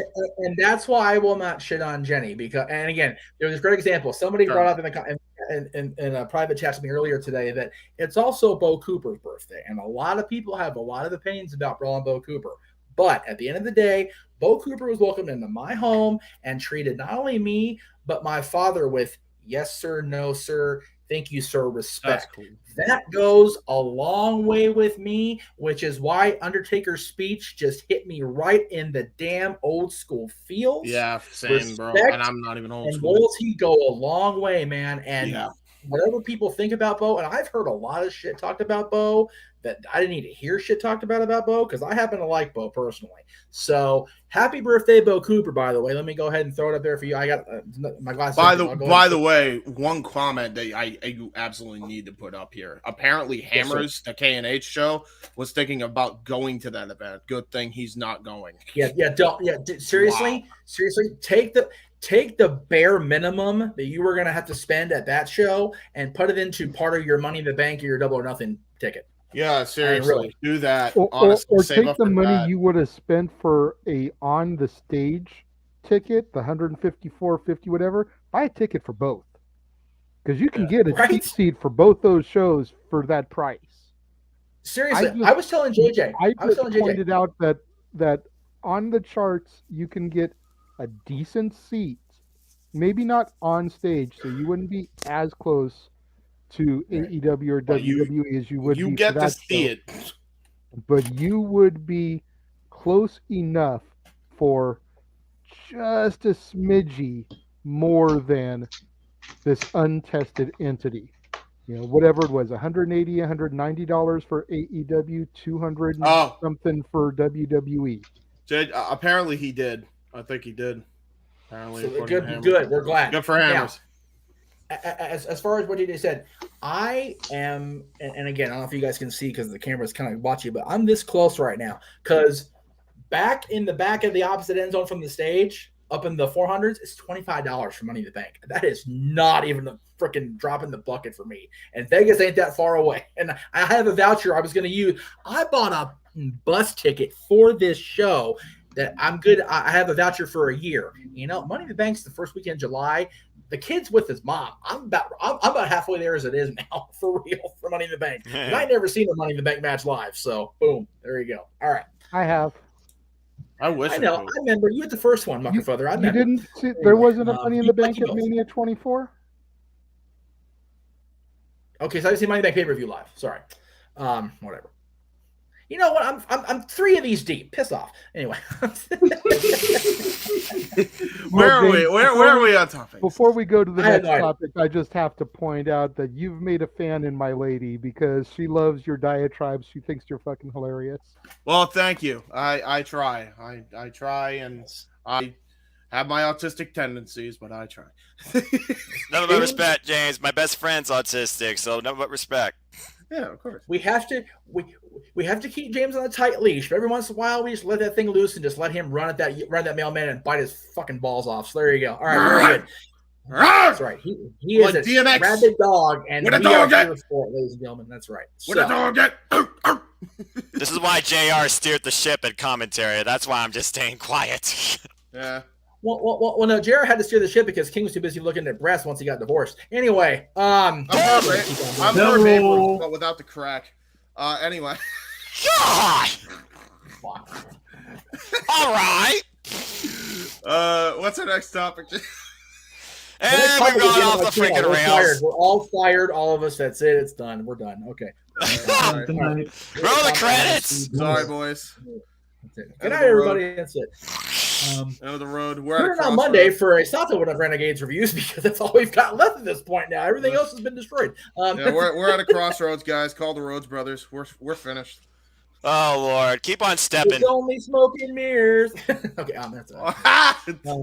Puns. So this is supposed to be a viewer poll that went out. This is why the graphic looks like it is, but I forgot because I've been busy. But I do want to talk about this because this is important, and it's such a multiple answerable topic that I just feel it would be awesome. In the opinion of the room. Ooh. And in the chat room, because we've actually got viewers back since I went off on my little diatribe and James co-signed on it, so I thank you both. Which all time, and we're going back to before the word faction was actually a thing, I suppose, because we're going back to even the Bobby Heenan family days or the first family with Jimmy Hart. But which, in everybody's opinion, and I invite everybody in the chat room to please play along here, whether you want to come on screen and donate or you want to just chat along in the chat room. That's cool too. Whatever y'all want to do. It's 9:45. I don't give a shit. Whatever y'all want to do. Whatever. Which is wrestling's all-time greatest faction? And based on the order I went in earlier, I will go in reverse this time. And I will start with the man who gave me the chutzpah, if you will, to have that diatribe go off. JJ, in your opinion, which is the greatest wrestling faction to have existed?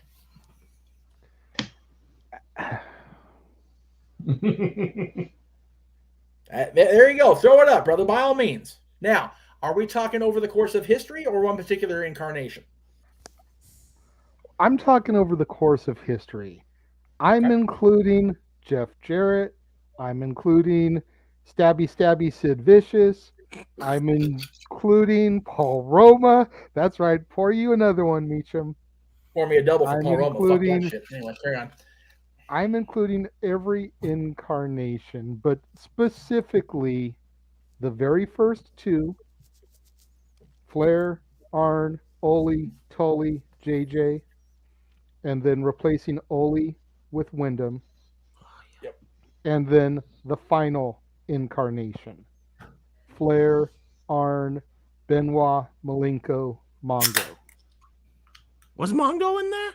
He was. He was. Damn right. Damn right he was. Damn Those right. three in particular always are going to get praise from me. The final incarnation, because that was the only one I actually saw during my fandom. Everything else I've seen via the network or DVD, the Four Horsemen set that came out, the definitive Ric Flair sets, etc. Wrestling's Greatest Stables. Yes. But at the end of the day, it all comes down to the fact that they were one of, if not the first. There would be no NWO without them. There would be no D-Generation X without them. There would be no Evolution without them. Because all Evolution was the Wish version of the Four Horsemen. Yep. No, they weren't the Wish. They were WWE's version. Let's not shit on Evolution that hard. God damn, they weren't fortunate. Hey, don't get me wrong. I love me some Evolution. we're going to talk on Monday on Ask the Dads fuck me, about Sean, goddamn. Randy Orton. Yes. So, you know, I'm all about me some Evolution, but at the end of the day, they were the generic version of the Horsemen. It is what it is. There were nothing like the Horsemen. Anyway, one at a And time, then damn it. you've got the fact that they came together by sheer happenstance. Yeah, it's true. Everybody needed to get a promo in like 2 minutes, and they just cut the promo, and Arn made that off-the-cuff comment, you know, about you look around and you see all of us, and you'd have to go back to the 4 Horsemen of the Apocalypse, and everything just kinetically fell into place. Yep, that's fair. For the record, James, yes, Mongo was there, but even Arn on the DVD said Mongo one day went to a club in Florida. We never saw his ass again. So it's kind of like Mongo kind of just appeared off the face of the earth. So God bless Steve for getting divorced and getting him some. Good on Steve Mongo McMichael. Damn it. That's professional football players. Damn it. Anyway, so No, it was like that's gimmick infringement. It's gimmick infringement. It's gimmick infringement. That's over his head. Over his head. All right, good. But yeah, Someone get James a fedora and a cane. Why? No. You're hard pressed to find any faction, stable, whatever you want to call it, that is going to top the Horsemen. There's close seconds. I like what K&H says, you know, NWO, Dangerous Alliance, definitely a run for the money. The DX Army, you know, that's probably 4 of the top 5 right there. No doubt. What the 5th one would be, I'm sure, is probably the biggest question. Personally, I'd probably lean towards the Nation of Domination, specifically the second version with Farouk, Rock, D'Lo, Mark, and Godfather. But the 4 Horsemen are it. If anybody's got something that's going to argue me on that, by all means, I might. Please. I might. James, go ahead, brother. You're next in line anyway, so go ahead. So, this is going to be controversial, but apparently controversy creates cash, so hopefully you get a super chat telling me how wrong I am. Right. Waiting for Dwayne to get in the chat. I think it's past Dwayne's bedtime. Yeah, probably. He gave $60 to the Greg Cherry show the other day, so. No, I see. He did. God bless that man. I think he coughed up his beer money for the next week. I missed that tag team. Go ahead, James. Sorry. So personally, to me, as much as I will put Horseman in my top 5 and probably even at my number 2, as modern as this is gonna make me look, I personally have to go with the Bullet Club. And the reason I say the Bullet Club, I don't think you can really see one faction that has survived and remained relevant in some form from the start to its current era than the Bullet Club right now. NWO tried, it failed. DX tried, it failed after a bit. Although that was more due to creative problems. You know, even the Dangerous Alliance, they tried and failed. Even the Horsemen had those problems. Yep. The Bullet Club has not run into that issue yet. Yeah, you've had your hiccups on the way with Evil. Let's not talk about that. But, don't get me started. But there is still an argument to be made that if you want to talk about not even just the longevity, but the fact that they've been popular, that they've gone into major retail stores, very similar to how the NWO did. The fact that they have done a lot of what the old factions did and then some. You know, you'd be hard pressed to not really say that the Bullet Club is the greatest. That's my mindset. Just when you factor in everything, what is a faction supposed to do? Well, with what JJ said, you know, let's look at the brass tacks. You get all the gold, you get a merchandising revenue partner worldwide, and you make a lot of money and the company a lot of money. I think the Bullet Club's done that. I'll concede that the Bullet Club definitely is in the conversation. I think what the Bullet Club has got going for them, and again, I know their rise to fame has been primarily with me being away from the product, so correct me here if I'm wrong, but the majority of the Bullet Club has been in smaller, for lack of a better term, more independent style promotions. Meh. Whereas the other ones that we've been naming, you had management. That was the downfall of the Horsemen, was the Jim Herd administration. Right. Like you said, creative for D-Generation X. You've got the oversaturation of the NWO. You're with us or against us, and freaking everybody but like 3 people on the roster were NWO. Right. Legit. Goldberg, Dallas Page, Booker T. Sting. No. Sting was right. No, he went to the Wolfpack. I'm sorry. Wolfpack, dude. Yeah.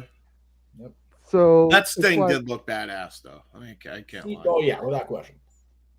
It would probably be a different argument if the Bullet Club were a WWE creation, an Impact Wrestling creation, an AEW creation, because eventually those factions have to break up so that the breakout stars can go on their way. They've been able to survive by not being in one of the major promotions, I think. Yeah, probably.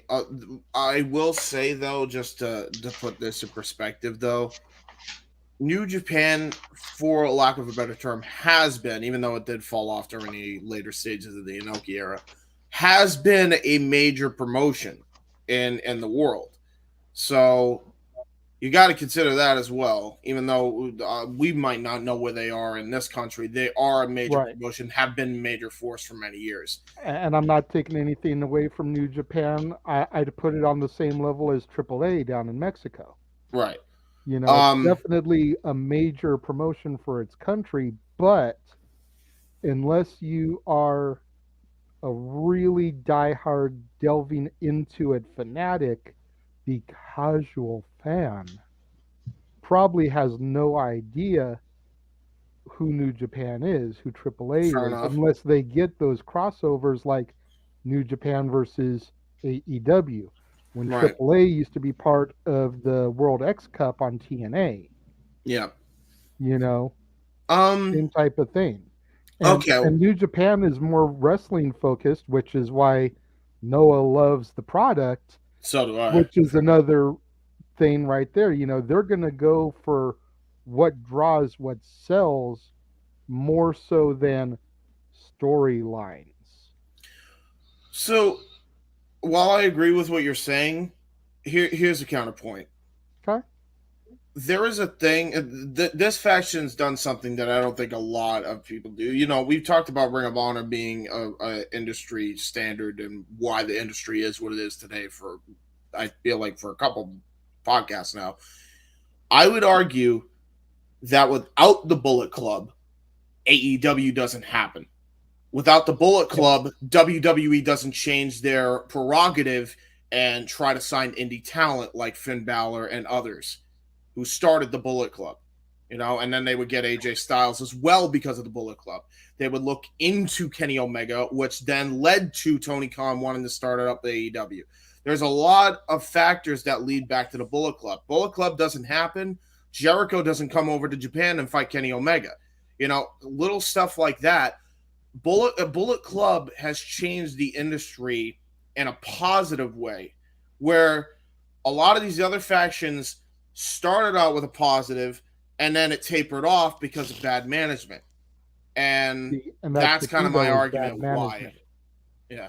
Again, I'm not going to dispute you on Bullet Club. I would definitely say that if we were just talking about the greatest factions that did not start in a major company, I think it would be Bullet Club hands down. Yeah. That's kind of my mindset on that. I mean, I have a faction that I've always loved and admired But if I mentioned the name, I'm willing to bet that only Statboy and Jeff would know who I'm talking about, because we were all present at the birth and the growth and the run of the faction, and that's the Dynasty. Mm-hmm. Yep. You know, Mm-hmm. Pro Wrestling Absolutely. Guerrilla, Joey Ryan, Scorpio Sky, Scott Lost, Chris Bosch, and Jade Chung. Now, you may know some of those names from Scorpio Skies in AEW. Jade Chung did Ring of Honor and CZW work for a bit. Joey Ryan was on Impact, the Gut Check, and everything. So some of those names you may have heard of, but you may not be familiar with the Dynasty and Moss as a whole. Mm-hmm. Mikey, since you were brought in the conversation with the mentioned Dynasty, what say you, Statboy? You're the man with the numbers. You're the man with the plan as far as getting statistics for us all. Even if you go by the numbers or not, what is the greatest faction for you, sir? If you will, I am going to piggyback on my brother, and I'm going to throw in. I'm going to go with the Four Horsemen, because they did not truly start at all. Because if you really want to go back into history, Jimmy Hart and the First Family, they had a thing in the 70s that they are considered the first faction. And if it wasn't for the Horsemen, like Renegade said, all the other factions, stables, groups would not exist. Of course, DX was the raunchy stuff. NWO were the rebellion. Evolution was the past, the present, and the future coming along. And all these groups are excellent in their own right. Yes, when DX came around, I was loving it. I was loving the dirty humor and all that. I'm like, you can't say that stuff. The Horsemen would never have touched that line. Flair would flat out say it, but in his era, yes, he had the women on both arms. Yes, it was tastefully done. Whereas DX says, "Go ahead, ladies, let them fly." The NWO, we just don't care. We're gonna come in. We're gonna invade. We're gonna do what we want. We're gonna spray paint everything. We're gonna wreck stuff. We're gonna just sit back and put up our colors, black and white, black and red, whatever. They just didn't care. They evolved from the Horsemen, and also saying, the incarnation. When I hear Horsemen, it's Flair, Tully, Ole, and Roma. Those and Arn, excuse me, and Arn Anderson. Those four. Yeah, I remember the Enforcer. Thanks to him not respecting the fans at one time in Anaheim. I remember him quite well. So, don't disrespect him, or I'll pull a Glock out on you. He's Glock Anderson. Jesus, here I am. He's got to be packing after Sid stabbed him. It's been carrying ever since. So yeah, I got to go with the Horseman all the way. Still not the worst Horseman. He tried to kill another Horseman, and he's still not the worst one. Terrible. No, he's not. Terrible. That says a whole lot. Let us get your expert opinion here. Jeez, how do I even begin with this topic, considering what I learned when I was a child and grew up with versus what developed beyond that versus what I found out in our promotions versus what the network showed me. Again, this question really goes back to generations. You really got to think about the origins of professional wrestling when you think about what faction really brought forward it all. Most influential factions I can think of, I think of the Hart Foundation. I think of what you said, the NWO. I think about the Four Horsemen. I think about Main Event Mafia. When I went into learning about a TNA, you go into a more modern type setting. Yeah, Bullet Club started by Prince Devitt, and you had Firing Squad. The list goes on, and honorable mention, because what we focus on mostly male-focused factions, beautiful people. Standout female faction for me, for damn sure. Hello, Velvet Sky. That being said, this one for me, though, when I think about personally, for me as a fan, the one that really reached out to me the most, the one I maybe saw the most under all his inaugurations, and it's still going. I kind of agree with the sentiments that James was alluding to when it came to Bullet Club. Since Bullet Club's inauguration, you start with the firing squad and Prince Devitt. You've seen how this has developed, and yes, it's gone through phases, but the Bullet Club name has always been a standard over the last plus decade of professional wrestling. Now even more influence through this America brand, really bringing it into the American side of things, and NJPW, and now JY's trying to form this super Bullet Club, it seems. But no matter what, you think about, I don't know professional wrestling, but you hear Bullet Club, people have heard of the Too Sweet, people have probably had a shirt, black and white in some other form. There's been every possible marketing strategy you could figure out with that Bullet Club logo and name. It's probably one of the most recognizable names still to this day for anybody, whether you're hardcore or casual. The only other one I would go besides that, and this goes to those that don't know anything international, would probably be the one that most connects to me in this modern era pro wrestling, and that would be sports entertainment, The Shield. I gotta think about The Shield when it came to those three and how they came into the game and ruled the WWE with an iron fist. All three of them becoming champions in their own right, Wallace faction, and all three of them becoming champions as individuals. It really became something that has not been seen for a long time in the WWE, but also in the business in general, especially here in the States. So overall, it's definitely worldwide for me, Bullet Club. But in my internal fandom with my fellow casuals or WWE enthusiasts, it's The Shield for me. Believe that. Oh, well, it's funny you mentioned that before Jeff gives his thoughts. We actually got a pretty damn good top 10 by Hammers in the chat. He says Horseman number 1, NWO number 2, The Dangerous Alliance number 3, Nexus number 4. Wow, I'm surprised that's even in the top 5 for you. But fair enough. Top 5 is either Bullet Club or LIJ. I guess he alters between the two depending on the day. Number 6 is Shield. Number 7 is Main Event Mafia. Number 8's DX. Number 9's Evolution. And number 10 is the Von Erichs. Von Erichs are still going today, too, I believe. Yeah, Marshall and Ross, baby. MLW represent. There you go. It's so funny to see the boys. I mean, there's such tragedy in that family, golly, and to see the boys still doing their thing, I commend them to no end. I really do. Yeah. Respect. So I'm so glad we did this topic today, and we finished out with this because I'm glad we did this. I'm happy. So, and to answer the question in the chat room, Joey is not wrestling right now. I know he's still dealing with lawsuits, fallouts, whatever you want to call it, from what happened during the lockdown. I know I think he wants to. It's just a matter of him being such an untouchable topic right now. Hard for him to get work. And agree with Joey or not, what happened, it is what it is. So, as far as the answer to the question that I posed to everybody, I always answer this one with multiple layers, but I'm going to go ahead and try to keep it simple. But I will say this. The Horsemen are definitely the standard bearer, without a doubt, as far as wrestling factions. But my answer goes back to one very simple thing.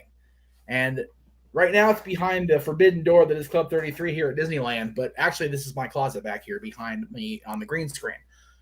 In that closet right now, in my 32 years of fandom, are a lot of wrestling t-shirts. I'm sure you all should know that by now. And a lot of them, quite frankly, are very Hulk Hogan based. No secret to anybody that I am a die-hard Hulk Hogan fan till the day they put me in the ground or the day they put me in the little Percy Pringle issued urn on my desk somewhere later in life. But there are far more Hulk Hogan shirts in that closet that are black and white or black and red. Therefore, my answer will always be the NWO, because even being introduced to this business as a Hulkamaniac, as a Hulk Hogan fan, I still very much so prefer the dark side of Hollywood, if you will. I prefer Hollywood Hogan. I even prefer the Wolfpack Hollywood Hogan that Matt Stryker, in all his wisdom, God bless Matt, completely lampooned on the NWO documentary. I was in a very small group of people on my high school campus that actively and out loud stated their wrestling fandom. Even in 98, 99, wrestling was still a cool thing, or beginning to be a cool thing again. It was still like, yeah, but it's that crap, it's fake. I was the only one in my circle that didn't immediately tear up my Hulkamaniac membership card on July 7th, 1996. So, and for a lot of people that are fans that did not like the Hulkamania presentation when he went to the wrestling company down in Atlanta, man, they jumped on board that ship. It was cool to like Hulk Hogan because it was cool to hate him as a result. So, for me, yes, the NWO could have gone a longer time had they not had been under a mismanaged company. They could have gone even farther in WWE had they come over when they not when they came over, when they came over before.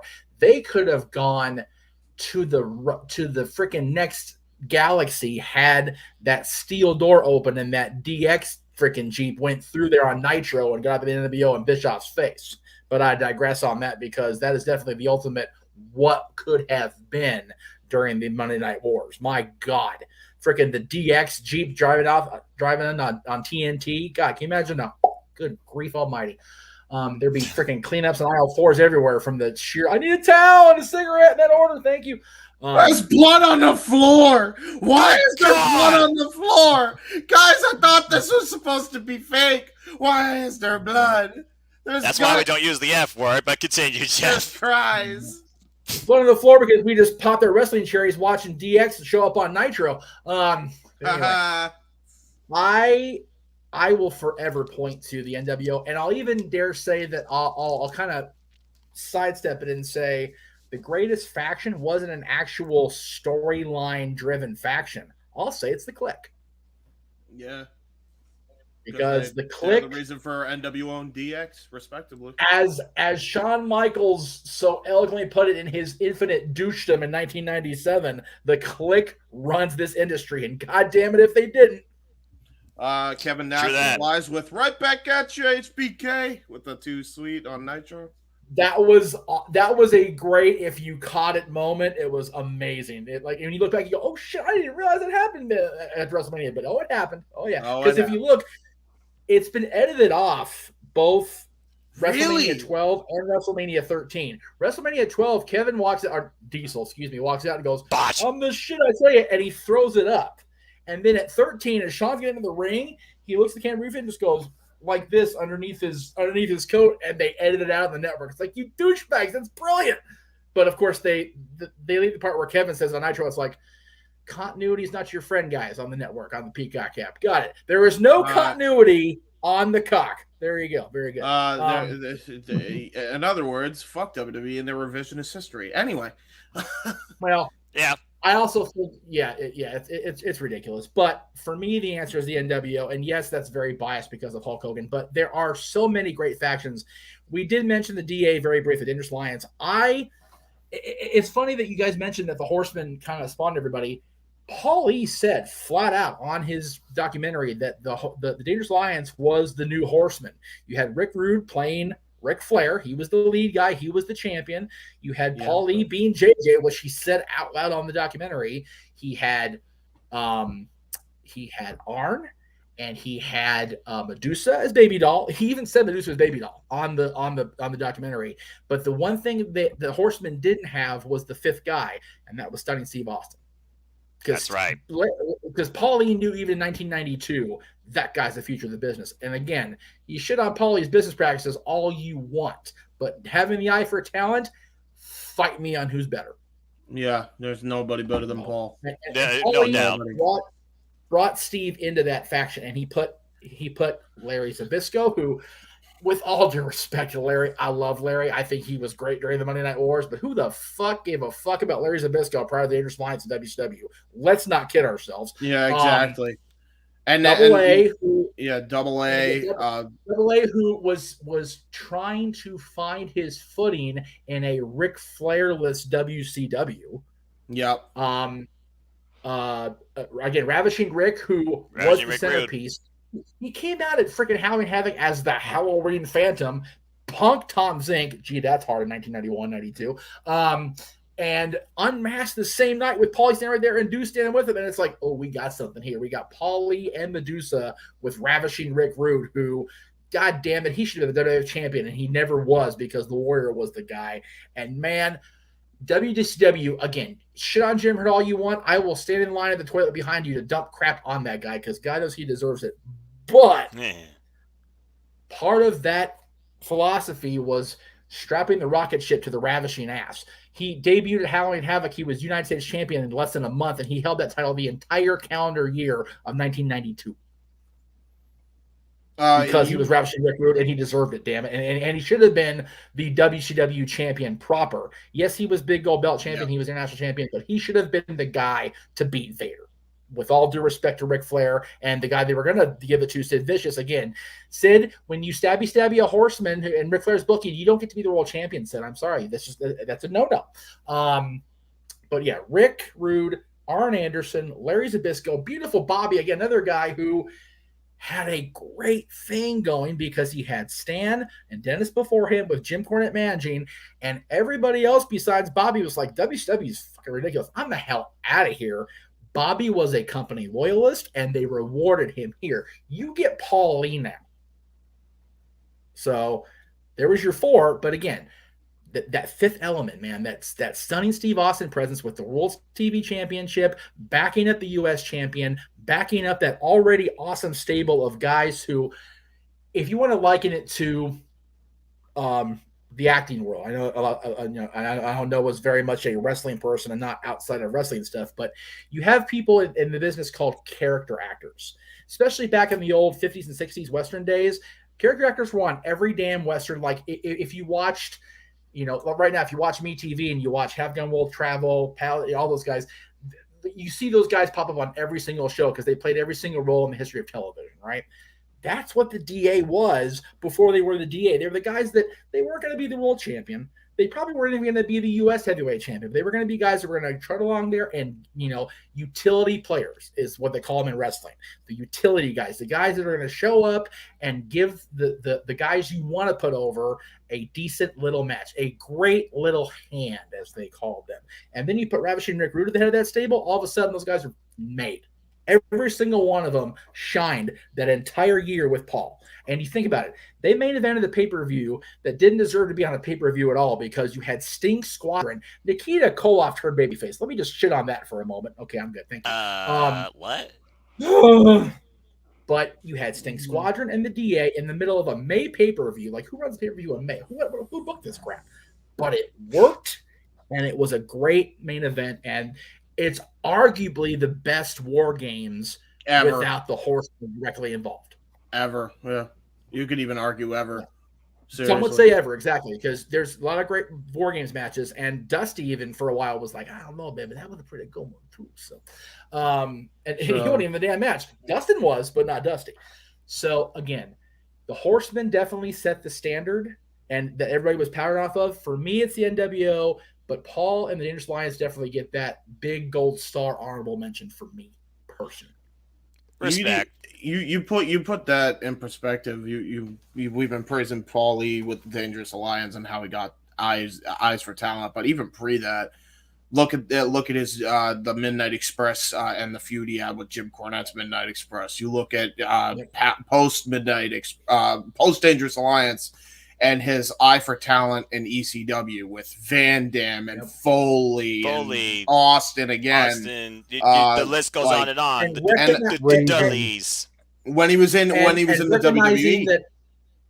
And recognizing that Todd's idea to keep bringing in the old guys and paying these guys through the ass wasn't working, but keep Terry Funk as the lone. Let's bring this guy in. Go, I'll put him over too. And he fucking did it.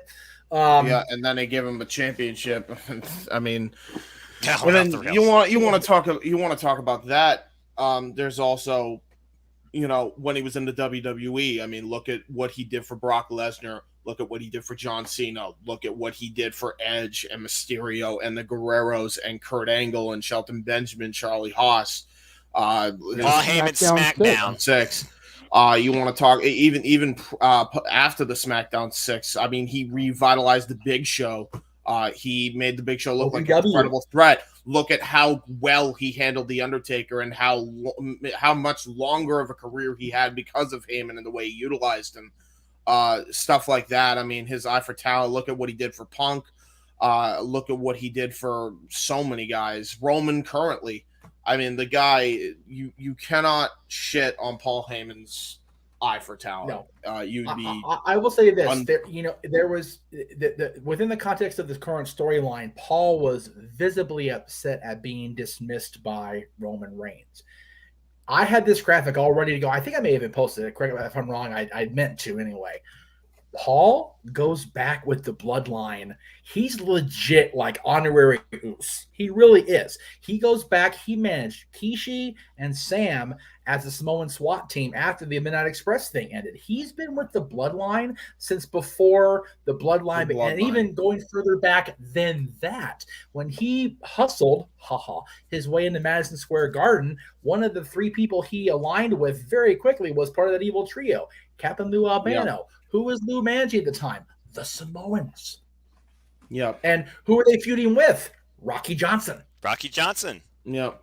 So again, Paul's ties to the bloodline cannot be understated, which is why, as much as people popped up, ooh, Roman Reigns turned heel. Oh, Roman Reigns finally gonna be a bad guy.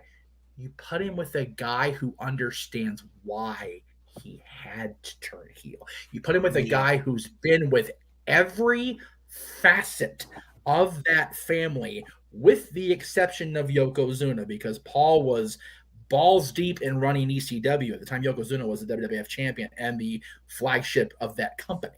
He couldn't do anything else except run ECW, run ECW, run ECW. But every other member of that bloodline, in one way or another, either through booking, through on-screen management, or some sort of writing effort, has been nurtured and cultivated and distributed to the masses by Paul Heyman, or some sort of combination of Paul and somebody with a bigger vision, and more importantly, a more manageable and better pocketbook. So again, this kind of evolved from the greatest faction to the greatest manager of the last 50 years or whatever. Advocate, creative mind, you name it. Yeah. Paul Heyman has been it.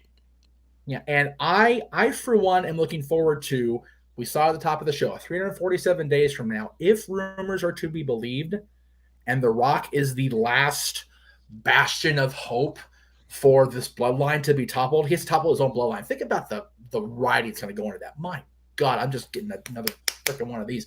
But Paul and his faction and his writing of other factions, because you remember, you guys mentioned earlier, Team Angle and The Big Show and Brock Lesnar. He managed 3 straight WWE champions, in a calendar year. It wasn't like, Lou Albano, who managed 17 tag teams over the course of many, many years. He was the manager, the guy behind the WWE champion between SummerSlam 2002 and WrestleMania 2003.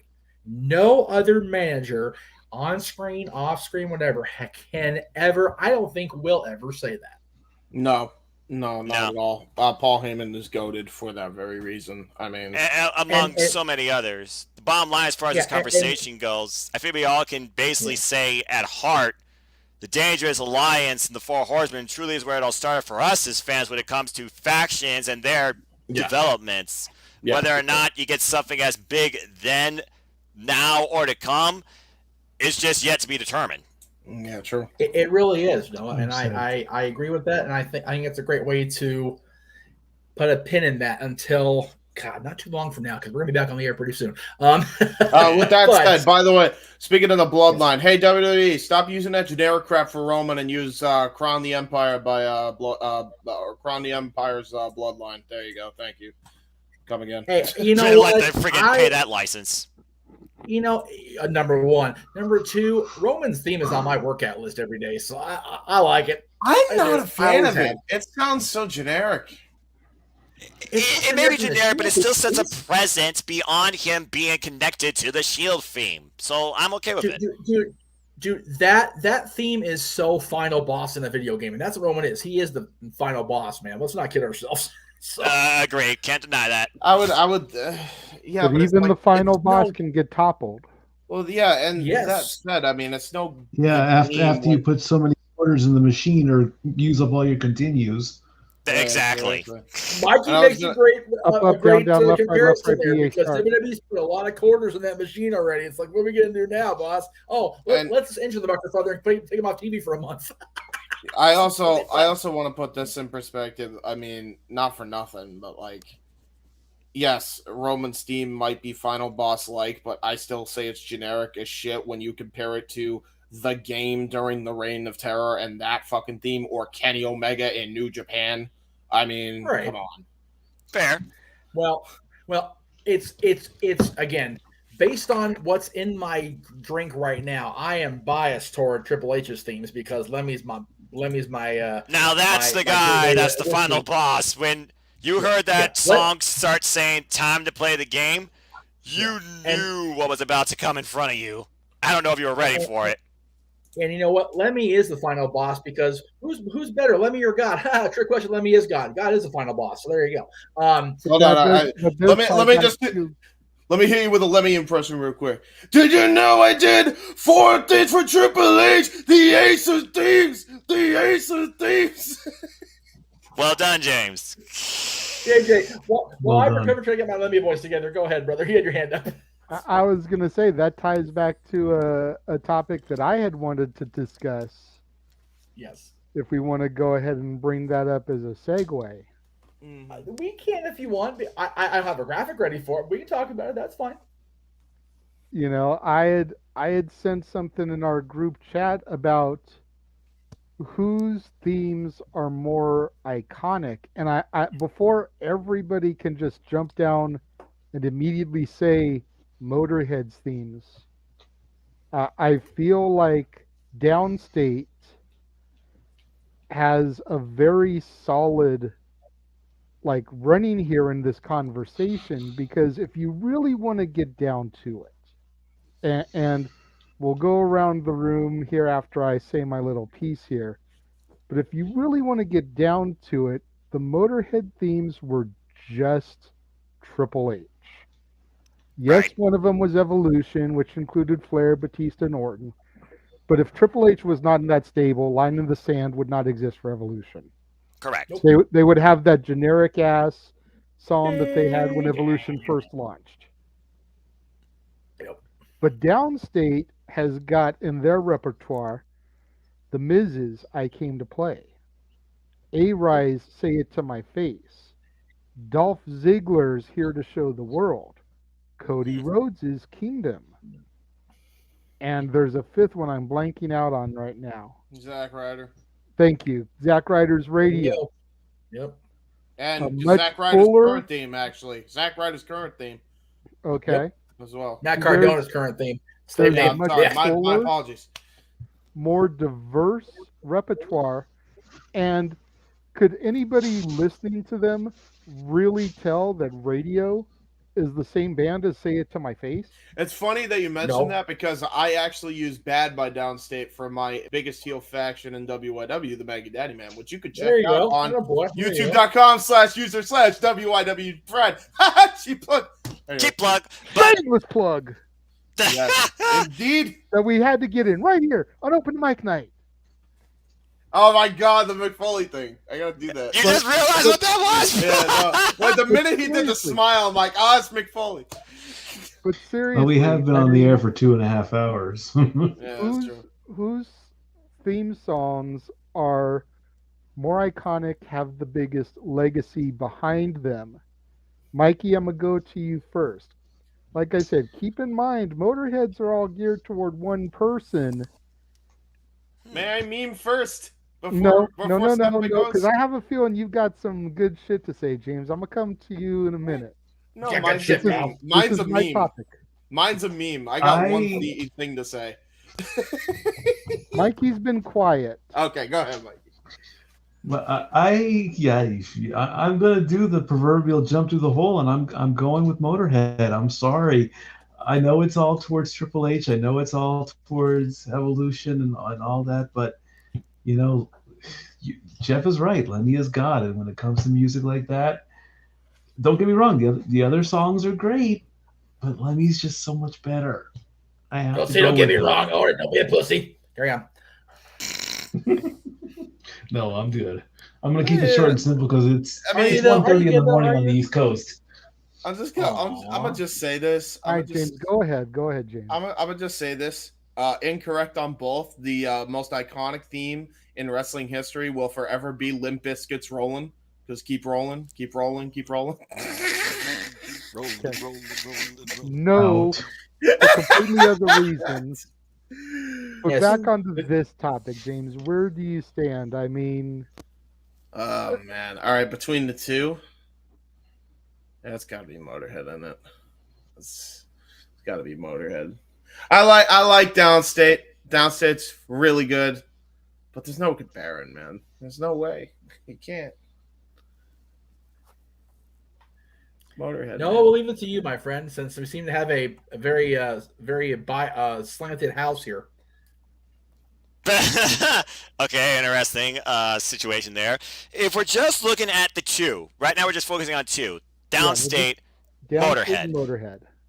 Okay, so Downstate right now, it's giving us a bigger range because it's worked to build the identity of 5 WWE superstars, one now a pro wrestler and multi-champion. And then you have one with 4 iconic themes from a guy that will forever be immortal when it comes to his legacy in music, but also the guy he's connected with. So it comes down to which ones do you find memorable? Do you find the individuals memorable, or do you find the single individual more memorable? Because of the multiple layers, because each theme identified a different aspect in Triple H and his career, it will have to be out of those two, Motorhead for me as well. But as far as who has maybe the most, biggest contributions or iconic type, perspective when it comes to themes and building a wrestler's identity, for us, the entrance and the aura behind it, not the CGI graphic or the Titantron, if you still have that, or the amount of pyro you spend on a budget.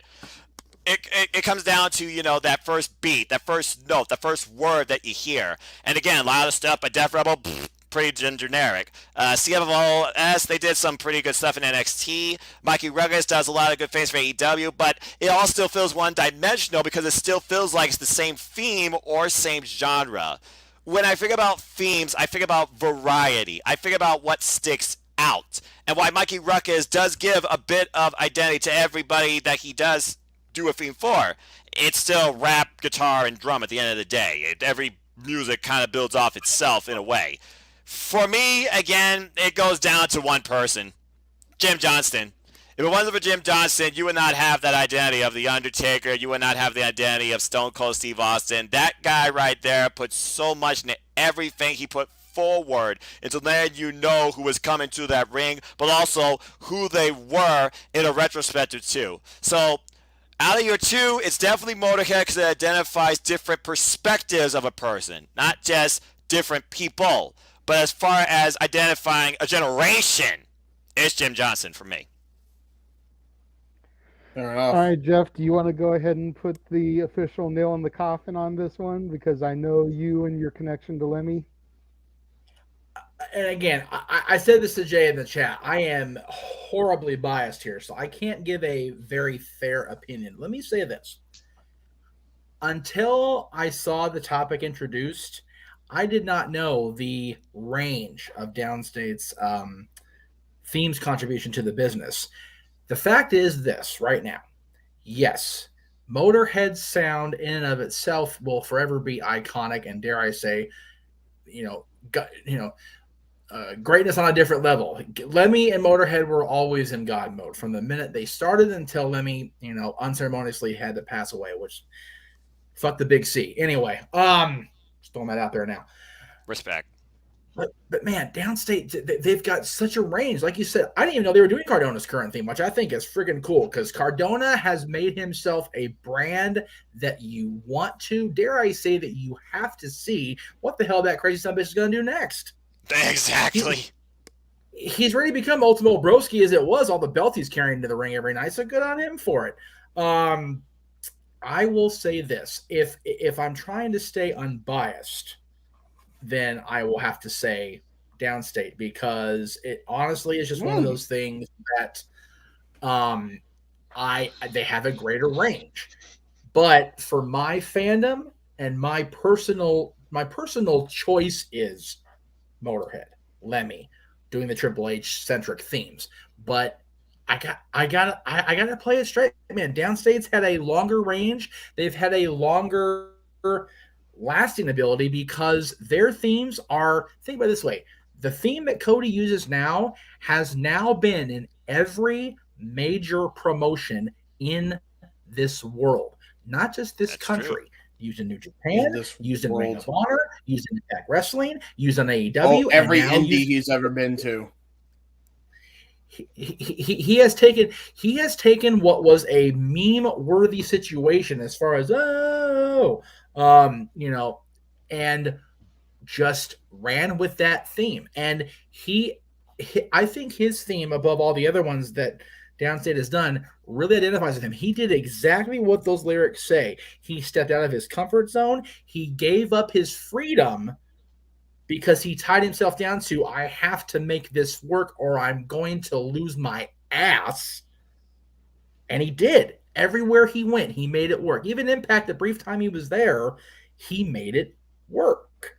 AEW, and now he's come home where he wanted to be. He cut that promo. People crapped on it, whatever. But like I said, a lot of people did not know that picture was legitimately hanging in Dusty's living room. Dusty as great as Dusty was, as amazing as his legacy is, he always wanted to be the WWF champion, and he never got to do that. And he, like I said on previous streams since then, Polka Dot Sky was never going to be WWF champion. Goldust, no matter how much press he got, was never going to be the WWF champion. The American Nightmare has that chance, and I think that theme encapsulating his return and his journey makes it an easier choice for me to say Downstate has the overall lasting ability. Now, as I throw back this whiskey, I will say, let me and Motorhead, you kick everybody's ass, and I miss you, motherfucker. Dean. Good way to finish it. I mean, like I said, we're Motorhead, and we're gonna kick your ass and butcher Triple H's team at WrestleMania 17. I don't feel like singing. Damn, that's fucking that's scary, man. Wow, I just JJ, go ahead. Yeah. They also butchered it at WrestleMania 21 BTW. I was there live. Yeah, I know. So was I. Like I said at the onset of this topic, I knew that there was going to be a lot of people coming through with Motorhead. Hey, I was the originator of Mumble. James, let JJ talk. You've been talking over him more than anybody tonight, brother. Yeah, sorry, my bad. Motorhead is one of those all-time iconic bands, and the fact that they dipped their toes in the wrestling pool for as long as they did with the game, with Line in the Sand, with King of Kings, it's going to be one of those things that always resonates with people. Personally, I never liked the King of Kings song. No. That was my least favorite of theirs. I did like that little time where they used the King of Kings intro and then kicked into the game. Yeah. WrestleMania 22. But other than that, the whole King of Kings song, I was good on. Whereas Downstate, like I said at the beginning, like Jeff touched on, you've got the range. You've got Zack Ryder's Radio and A-Rise Say It to My Face. Those sound nothing alike. Those don't even sound like the same band.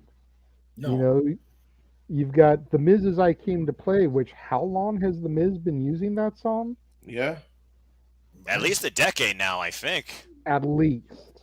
And now Downstate's making that dough with the feud between Dolph the Miz Ziggler, Here to Show the World. How long's he been using that song? Yep. Started as I Am Perfection, too, which I think is the better version. I agree. I was about to say, I miss I Am Perfection. That was his theme. 10 years this year, kids. But, he had to evolve out of that one. Once the Ziggler gimmick evolved, he had to evolve out of that theme. Right. Much like Triple H evolved out of My Time to the Game. As much as it pained me because I always loved My Time, So maybe there's a little bit of bitterness on my end because the game replaced that song. You know, but again, you can't knock Motorhead. No. I don't think there's a person in this room, this chat room, on this planet that can say some bad word about Motorhead. Although they'll try to, because I'm sure they'll be artificially programmed to do so. But that being said, we're all a little biased in some way when it comes to any aspect in this industry, creative, presentation, in-ring, or otherwise. So I get what you're saying, JJ. Also, there is one more theme I just found that Down Straight does also. They do Chelsea Green's theme in Impact Wrestling. Oh, yeah. The Cardonas know what's me a hot mess. The Cardonas know what's up. They do indeed. Which is why they're the single biggest independent brand in the world right now. The two of them. I mean, it's not even front. Well, now Brian Myers is with them, and they're the major players. So now it's the three of them. And again, JJ and I having met Zack Ryder and Kurt Hawkins at a time where Edge was already gone from the business and they were floundering. Nobody deserves that new rub on them more than fucking Brian and Matt. I stand by that shit. Without a doubt. Jeff would agree with you too. I completely agree. Those guys agree. are workhorses, and Chelsea, goddamn, if she can just like have one arm tied behind her so she doesn't hurt the son bitch anymore, she's good to go. Oh, she'll just play it off. She'll fool us all on Twitter like she did with Mickie James. She's brilliant. I'm not gonna lie. That was brilliant. She's a genius. So, JJ, I thank you for introducing that topic because that was a great way to end. I like the faction discussion, but that was a cool thing because I think we all surprised. At least I surprised you with my answer because I thought Sharp was going to go with Lemmy too. But you know what? I got to give the Dan State their props, man. And like you said, the fact that they've done so many themes that you didn't know was the same band until I actually looked it up. It's like that's impressive. When you hear Motorhead, you know exactly who you hear, no matter what song it is, right? So, but with these guys, you don't know, so it's great. The hidden identity. Or Motorhead, yeah. We have an identity. It's the same identity you've heard all throughout my life. And it ain't no mystery. It ain't no mystery. Revolution is a mystery, but we don't know it. All right, so let me get the plugs in, and then we'll go to bed, kids, because it's 20 to 11 here. It's almost 2 o'clock for the rest of y'all. Jesus Christ. That's so true. All right, Tamajo, which is 1 day from now, or actually less than that, because we're gonna be on the air way earlier than this. We've got a live watch-long reactions of Impact's next offering, Rebellion, live from where are they at tomorrow, Noah? They are at Portuguese, New York. What? Ah, There's a Portuguese New York? Or That's right. I'm probably butchering the city name, but also I'm not from New York. I don't know y'all's city. Yo, I didn't know there was a Portuguese in New York. I'm pretty sure he's trying to say Poughkeepsie would be my guess. But Poughkeepsie, thank you. Oh. Yeah. The thing with Poughkeepsie is, WWE used to tape there when they didn't have anywhere else to go, so it's just a shit town, which is why no one's okay to butcher it. It's totally okay, 100% okay with me on that one. So once they leave Portuguese New York, we're gonna come back here to the studio, and we're gonna do night 2 of Open Mic Night because my topics were controversial. Here we go. I mean, the bottom right's gonna be a long discussion. I'm just looking at the bottom left. Let's freaking go! Yeah, these bottom left, I'm so jazzed. I wish I could afford to go to Chicago in June. I really do. I'd love to see that. But again, God, I wish I could too. A lot of great topics to talk about. And again, James introduced the upper right, which I'm ecstatic about the fact that the bots are actually a thing. Tony Khan got redemption. God bless poor Tony. For the record, before where's the Cody topic? No Cody topic? No. There was a Cody topic? Yeah. The topic idea was why didn't he turn heel in AEW? Yeah. Should he have turned heel in AEW? Was it could be a fill-in. Like it's a bonus topic. Just like there wasn't a graphic done up for my themes one, but we covered it anyway. And I loved it. We'll do that. That works. So that's just tomorrow. Really quickly, Monday, as JJ alluded to earlier. JJ really quickly before you move on to Monday, I know you showed the Rebellion watch long thing starts at 4. What time does the pay-per-view actually start? 5? So the countdown starts 7:30 p.m. Eastern Standard Time on YouTube. That will include the Knockouts Tag Team Champions, Inspiration for the win, and the X Division Triple Threat match for the championship. The actual pay-per-view starts at 8 p.m. Eastern Standard Time, available on the Fight TV app. All right. Thank you for that, Noah. I will probably be here then at 4 o'clock for the intro part, and then I'll dismiss myself at 5 o'clock since I have no way to see the actual pay-per-view without, illegally broadcasting it. So, and then I will come back for open mic night. So just throwing that out there now. Fair enough. All right. However, we will see JJ in full effect Monday because it was a topic that he brought to my attention. Because Monday, yes, it was taped earlier, but Monday is the broadcast anniversary of a man who has evolved from, he is the evolution of man. And I don't mean the crazy graphic you see in doctor's offices. He was a legend killer. He was a viper. He still is the apex predator. He still is a bro. But what will be his ultimate legacy? Again, we can find out Monday when you guys in the audience have the chance to ask the dads, not always on wrestling, anything and everything about Randall Keith Orton on his 20th anniversary in WWE. So there you go. That's coming up on Monday night. Tuesday, yes, of course, I'm responsible for all those puns. I came up with that. You're brilliant. The only thing that's not JJ done on this is the actual shaping of the pictures, because JJ's still learning the graphic part of this presentation, and we appreciate the effort, my friend. You get the Bart Simpson, you tried cake on the graphics part, but the verbiage was tremendous, and the topic itself, my God, I am so ignorant because I forgot that it was his anniversary. So I gotta say, I'm hoping my dad pops into the chat room for that, because we all know how my dad feels about Randy Orton. Yes. Oh boy. I assume it's not too good. Well, my dad being a military man, he served in the Navy for a few years. The fact that Randy Orton went AWOL in the military kind of shaped his opinion right off the get, and he's never liked Orton ever since he found that out. Well, that's the long and the short of it there. I see. So, and again, the usual fare next week. Tuesday, we've got Talk Wrestling. And by the way, programming note for everybody watching on my network, you will not see Talk Wrestling the following Tuesday, the Tuesday before Backlash, or WrestleMania Backlash, Botch, on NoDQ, because they'll be doing their Backlash predictions that night after NXT. Lord. So you won't see Talk Wrestling on NoDQ, but you will see it here on the Jeff Meacham Network, as well as the Casa D18 Studios and the Greg Cherry brand. Wednesday night, speaking of Greg Cherry brand, of course, we're back on regular schedule because Greg will not be at Dynamite this week unless he gets a random-ass plane ticket to wherever the hell they're going to be this coming week. He'll be here with us on the Greg Cherry brand on Wednesday night. Thursday night, of course, since he's here, I'll give the plug. I actually upload the graphic. I don't think I did because I fucked up. Where is it? I didn't. You had one job. I'm going to stretch even farther and just keep talking very slowly until I get the running wild, brother. I can keep shitting on Big Swole to buy you time. I'm already going to get letters as it is. But thank you. Appreciate the effort. No more shitting on the people today. I did that. It's okay.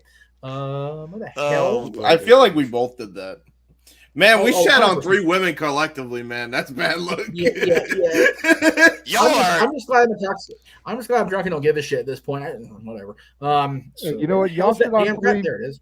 Y'all shit on 3 women, and it became news today that Amber Heard shit in Johnny Depp's bed. So it's all tied together.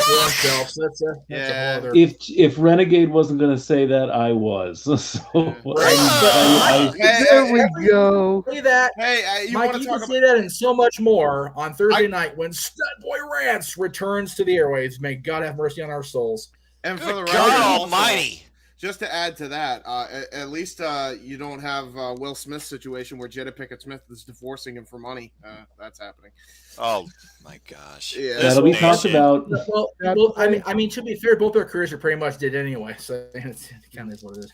Well, I mean, I don't think Will Smith cares because he got his Oscar and he could ride off into the sunset. So there you go. Yeah, and again, regardless of what you think about the Johnny Depp thing, and we could talk about that tonight if we really wanted to, but I didn't want to be here for another hour and a half, so we're kind of good for the night. But anyway, no, I'm tired. I want to go to bed. Yeah, like he's talking, he has a rants episode to prepare for. He needs to get himself some shut eye. The day after, we have our official return of the Dads, Not Always in Wrestling, our last Friday show of Dads, as JJ and I present our top 10 Backlash matches of all time. And yes, we're saying Backlash. We do not use WrestleMania prefix. I don't think there will be a WrestleMania Backlash match that'll actually make the list. I could be wrong. I don't remember what we taped because it was long ago. But I think we filmed that back just after the turn of the new year. I think we did too. So, and for the record, that's the last one we have canned because as of now, Dad's on May 9th, which will be our top 10 Dwayne Johnson movies in celebration of The Rock's birth month, will be live for Dads. God help us all. So, and that's still very tentative. We're still not sure that's going to be a thing, but as of right now, it will be live. So stay tuned for that. But then small caption since that it's changed. Yeah, car subject to change as we do. I know that you have been asking people to tweet you topics to rant about. I would like to see you rant about Getsy's retirement on your first episode. That is my request. Done. You know, being as how he's one of only 2 ducks that I know that this guy over here next to me can tolerate, and the fact that he is hanging the skates up at the end of the season without making another playoff berth. Sorry, kind of. I'd love to hear you rant on Getsy and his career and his legacy and your thoughts. And I will go so far as I'll even wear the Mighty Ducks jersey on that episode since I'll be producing it in the room. So there you go. All right, where are we at here on plugs? What are we doing? We're at plugs. Okay, so yeah, if you want to go to Pro Wrestling Tees, I know they're doing an Earth Day sale, but it might be over at this point because Earth Day is over in most parts of the world. But if it's still going on, you can get 20% off of this shirt. Go for it. I encourage buy the shirts, and then if you want to buy the good stuff, go to merch.jeffmeachamnetwork.com and buy all the Greg Cherry designs of the Jeff Meacham Network, Casa D18 Studios, Stat Boy himself, the Renegade himself, and everything else you didn't know you needed in your wrestling t-shirt collection. But now you see it, you go, damn it, I need every single one of those in triplicate because, damn it, they're that good. All right. And that was a really bad shill, and I'm going to go with it anyway. All right. Just for everybody's clarification, we will be dark on the network at least one day in May, and that will be Friday the 13th. No, because we're not going to go kill the people with machetes because I don't want to do that. But I will be on my personal Facebook page group covering this. I'm not going to say it out loud. Please don't anybody say it out loud. I don't want to get even more in trouble, but we'll be doing a watch along to celebrate 30 years of this. Event redacted, Noah. We're going to be doing this that Friday night, so that we will not be on the air with wrestling stuff. We'll be on my personal page doing that. All right, I'm good. And then the next month we'll be doing another one of those shows that's coming back. Actually, tomorrow. Today. They came back today, didn't they, JJ? Yes. The 22nd. Okay, so yeah. So if you're into that particular where we're at, then yeah, check out those streams. In June. Anyway, anything else anybody wants to plug? I don't have graphics for it, but feel free to go ahead. And I'll plug stuff. Check out my sorry, Stat Boy. Please bear with me. I got actual good stuff to plug because I'm doing a bunch of stuff. Go check out youtube.com/user/jhebert side95. That's JHEBERTSID95 in YouTube URL, and you could also just search my name. I have done so far a couple of great things. Number one is a DPW Fire intro that is now currently sitting at over 100 views, which I appreciate everybody that retweeted it and spread the word on that. The Deadlock Boys did see it, so I highly appreciate it. I think it came out stupendously, to take a phrase from Vince there. Stupendous. It was really good. So definitely check that out. And also check out a Toby Manny remix I did. I actually used Moises.ai for the first time in my life. I've never used this program before, and I used it to perfection first time in to produce a song with a new beat. So if you want to go check that out, that's on my channel. I just about done everything up there, podcasting, theme edits, tutorials, you name it, probably on there. You can also check out Weymouth Youth Wrestling. That's youtube.com/user/WYW Pride, my CAW league, which is going swimmingly. And that's about all the stuff I have to plug for now. There you go. Anybody else? No, don't you do plugs? No, it's like I'm doing your shit tomorrow, Jeff. You freaking buffoon. I'm just working with you. Where again, I only wish to encourage all: just enjoy life and enjoy professional wrestling. Simple as that. Great plug. Love it. Short and to the point. I digs it. I digs it the most. All right. So if you are out there still watching me, God bless you, and God bless you, and God bless all of you little gentlemen, you mere gentlemen. And I'm going to the Christmas song, so clearly it's time to stop drinking and start going to bed. I will say this. Thank you all for watching the last few hours. Thank you all for commenting along and including yourselves in the conversation in the chat room. We appreciate all the viewership. We appreciate the lack of donations because we understand you're all as broke as we are, and we gotta understand that, and that's okay too. But don't do it again tomorrow, where we'll have to find you and do bad things to you on Friday the 13th when I'm not on the air. Anyway, we will find you and we will rule you. That's right. And if you understand that reference, you're in the right room, kids. And if you're not, wait, Bobby Roode, where? Where's Bobby Roode? And if you don't understand that reference, you're probably Noah.